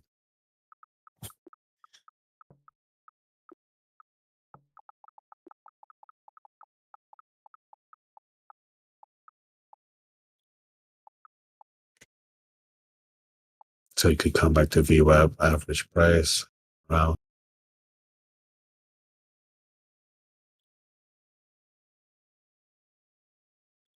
But it could, yeah, of course, very much still go up, but yeah, that's just something I've seen.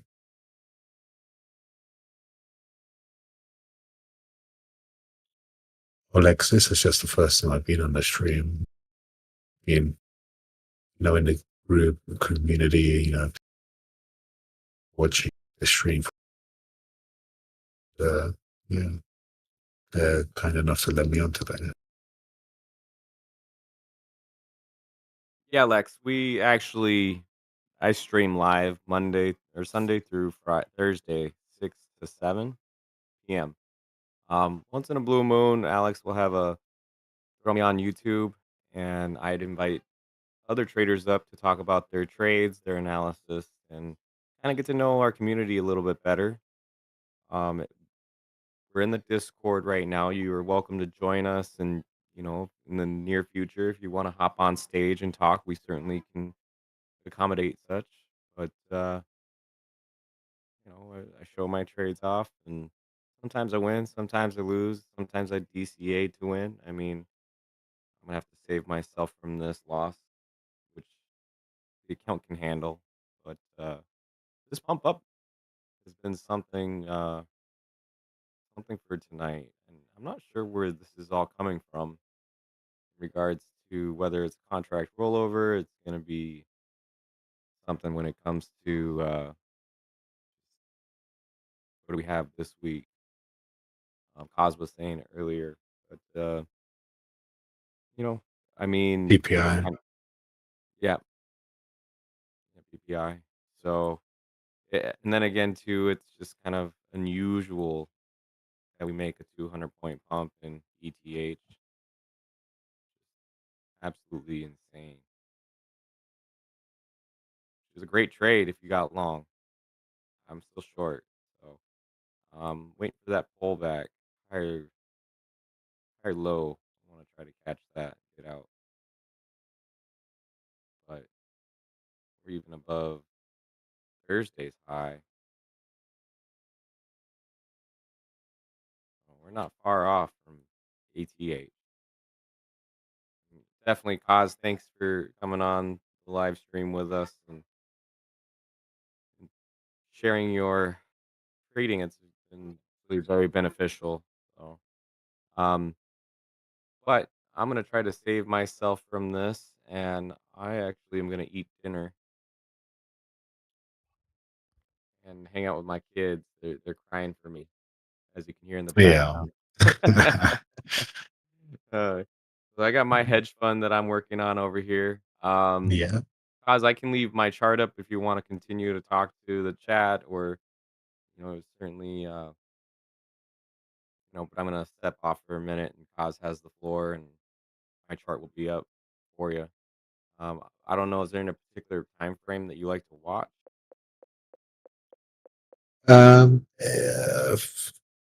I mean, when you're gonna, it's depending on, especially this, uh, Typically, 15-minute, or I this is pull off. okay. I pull off so they can watch the book map live and see the full chart and see the liquidity across the board. I think this is still gonna push to 22, but Yeah, that's what I was thinking. but Might wanna, I was gonna hop off. I gotta get some dinner in me and yeah, take care of the kids. So if you're okay with hopping off, we can re resync up at another time. And yeah, make it easier. Like, I appreciate, it's been great talking to you, Alex. So, absolutely, yeah, thank you. I hope everyone has a lovely rest of their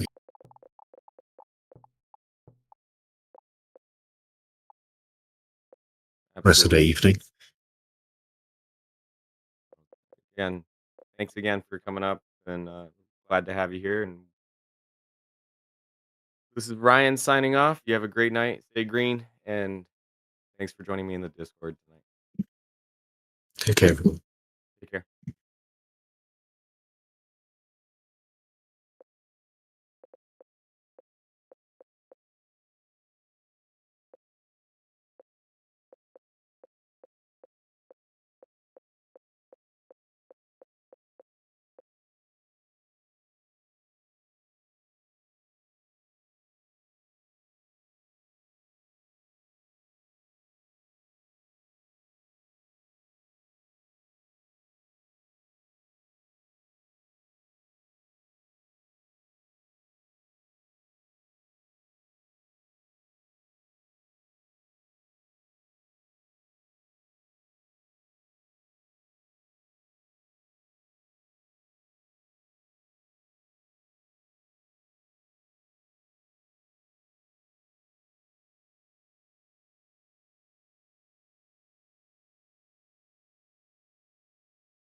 Iceberg NQ buy.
Stop NQ buy.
Stop ES buy.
Stop ES buy.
Iceberg ES sell.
Absorption and Q buyers.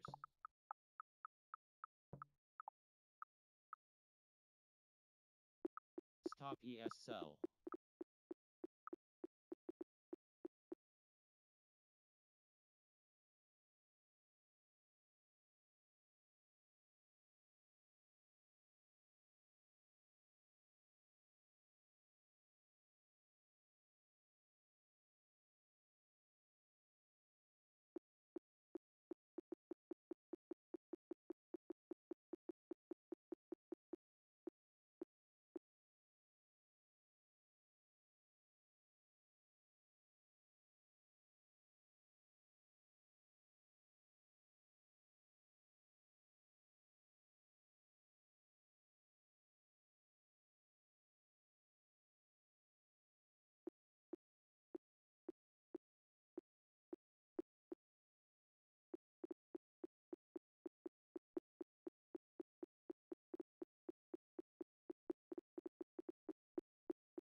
Stop ES buy.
Stop NQ sell.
Iceberg NQ sell.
Iceberg ES sell.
Stop and Q buy.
Stop and Q sell.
Stop and Q sell.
Stop ES sell. Iceberg NQ buy. Iceberg NQ buy.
Stop NQ sell. Iceberg NQ buy.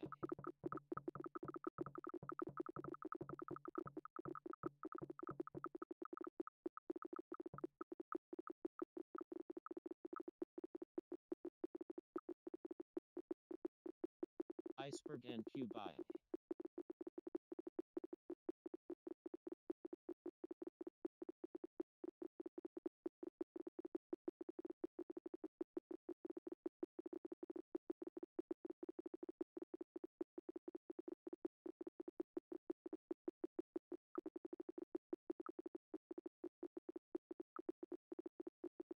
Iceberg NQ buy.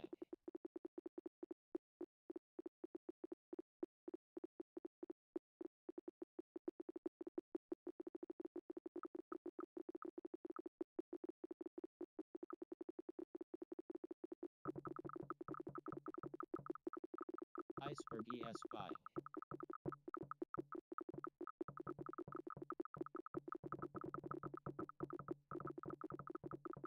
Iceberg NQ buy. Iceberg ES buy. Iceberg ES buy. Iceberg NQ buy. Iceberg ES buy.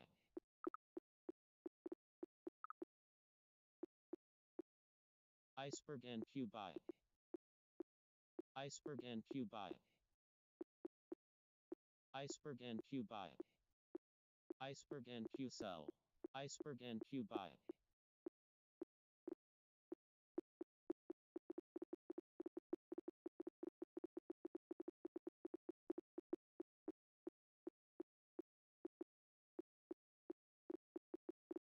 Iceberg ES buy.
Absorption NQ buyers.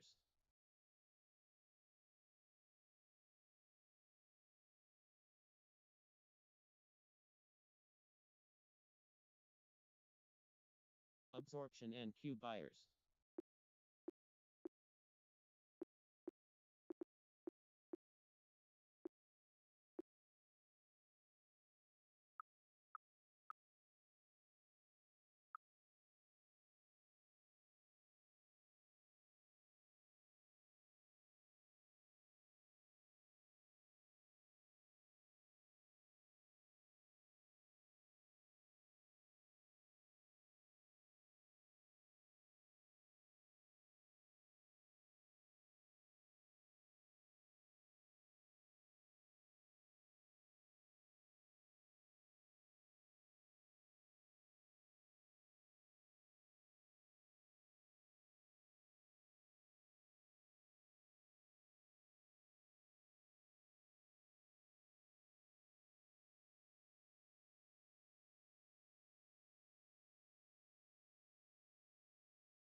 Stop ES sell.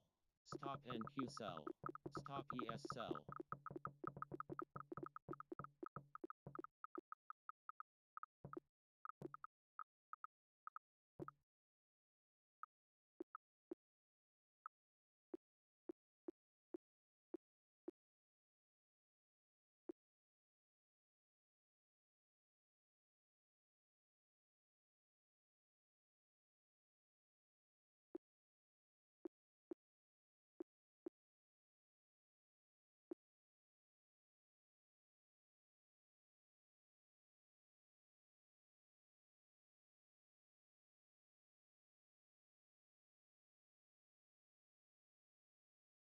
Iceberg NQ sell.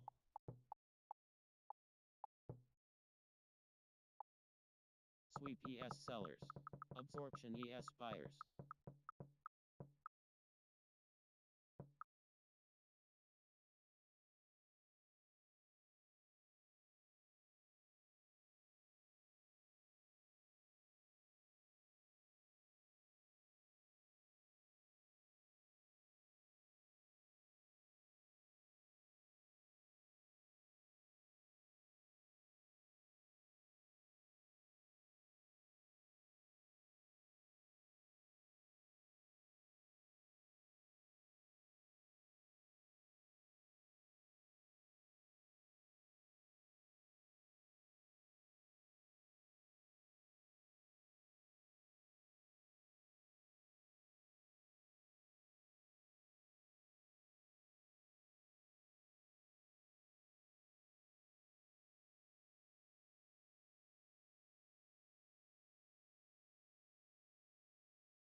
Iceberg ES buy. Stop ES sell.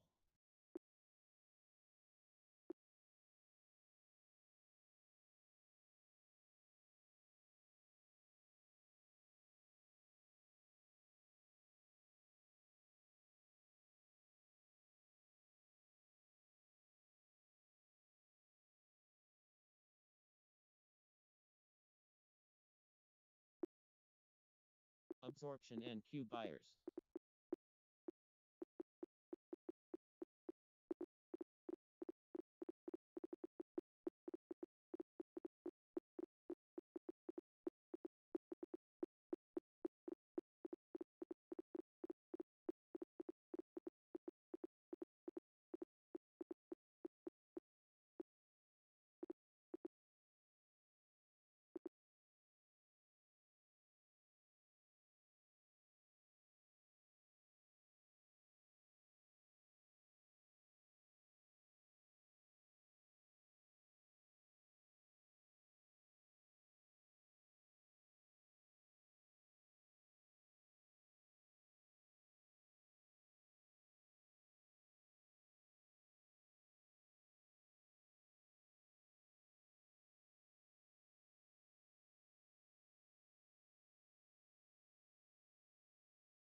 Stop ES sell.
Stop ES buy.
Iceberg NQ sell.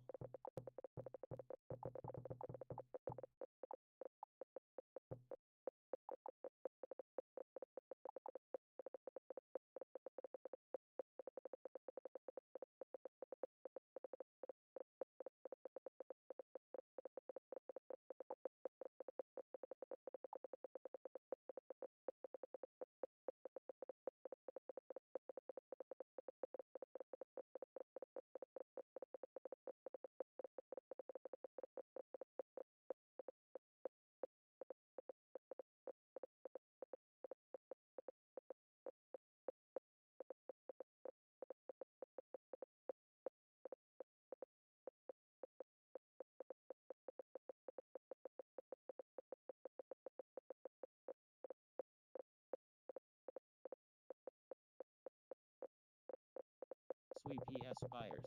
Absorption ES sellers.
Absorption NQ buyers.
Iceberg NQ buy.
Iceberg NQ buy.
Iceberg ES buy.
Stop NQ sell.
NQ sell.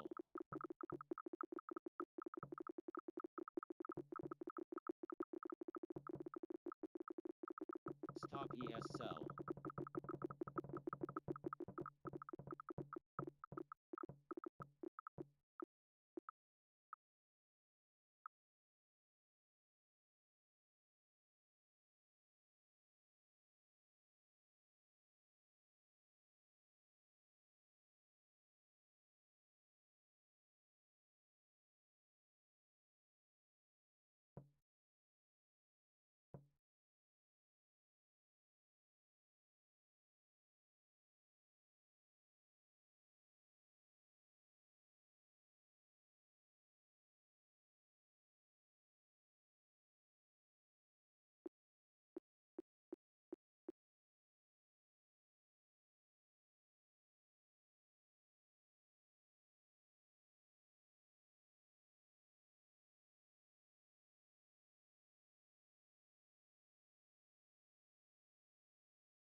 absorption NQ buyers.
and Q sell.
Iceberg and Q sell.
Iceberg and Q buy.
Stop NQ sell.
Iceberg NQ buy.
Iceberg NQ buy.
Iceberg NQ buy.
Stop ES sell.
Sweep ES sellers.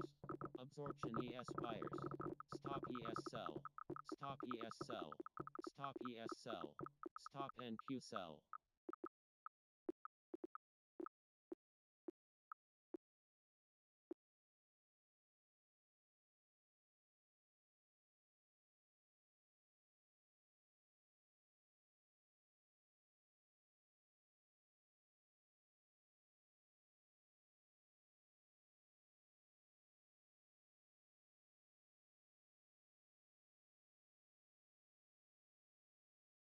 Iceberg NQ buy.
Iceberg and Q buy.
Absorption and Q sellers.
Iceberg and Q sell.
Iceberg and Q sell.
Stop ES buy.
per ES sell.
Stop and Q sell.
absorption and Q sellers.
Stop NQ buy.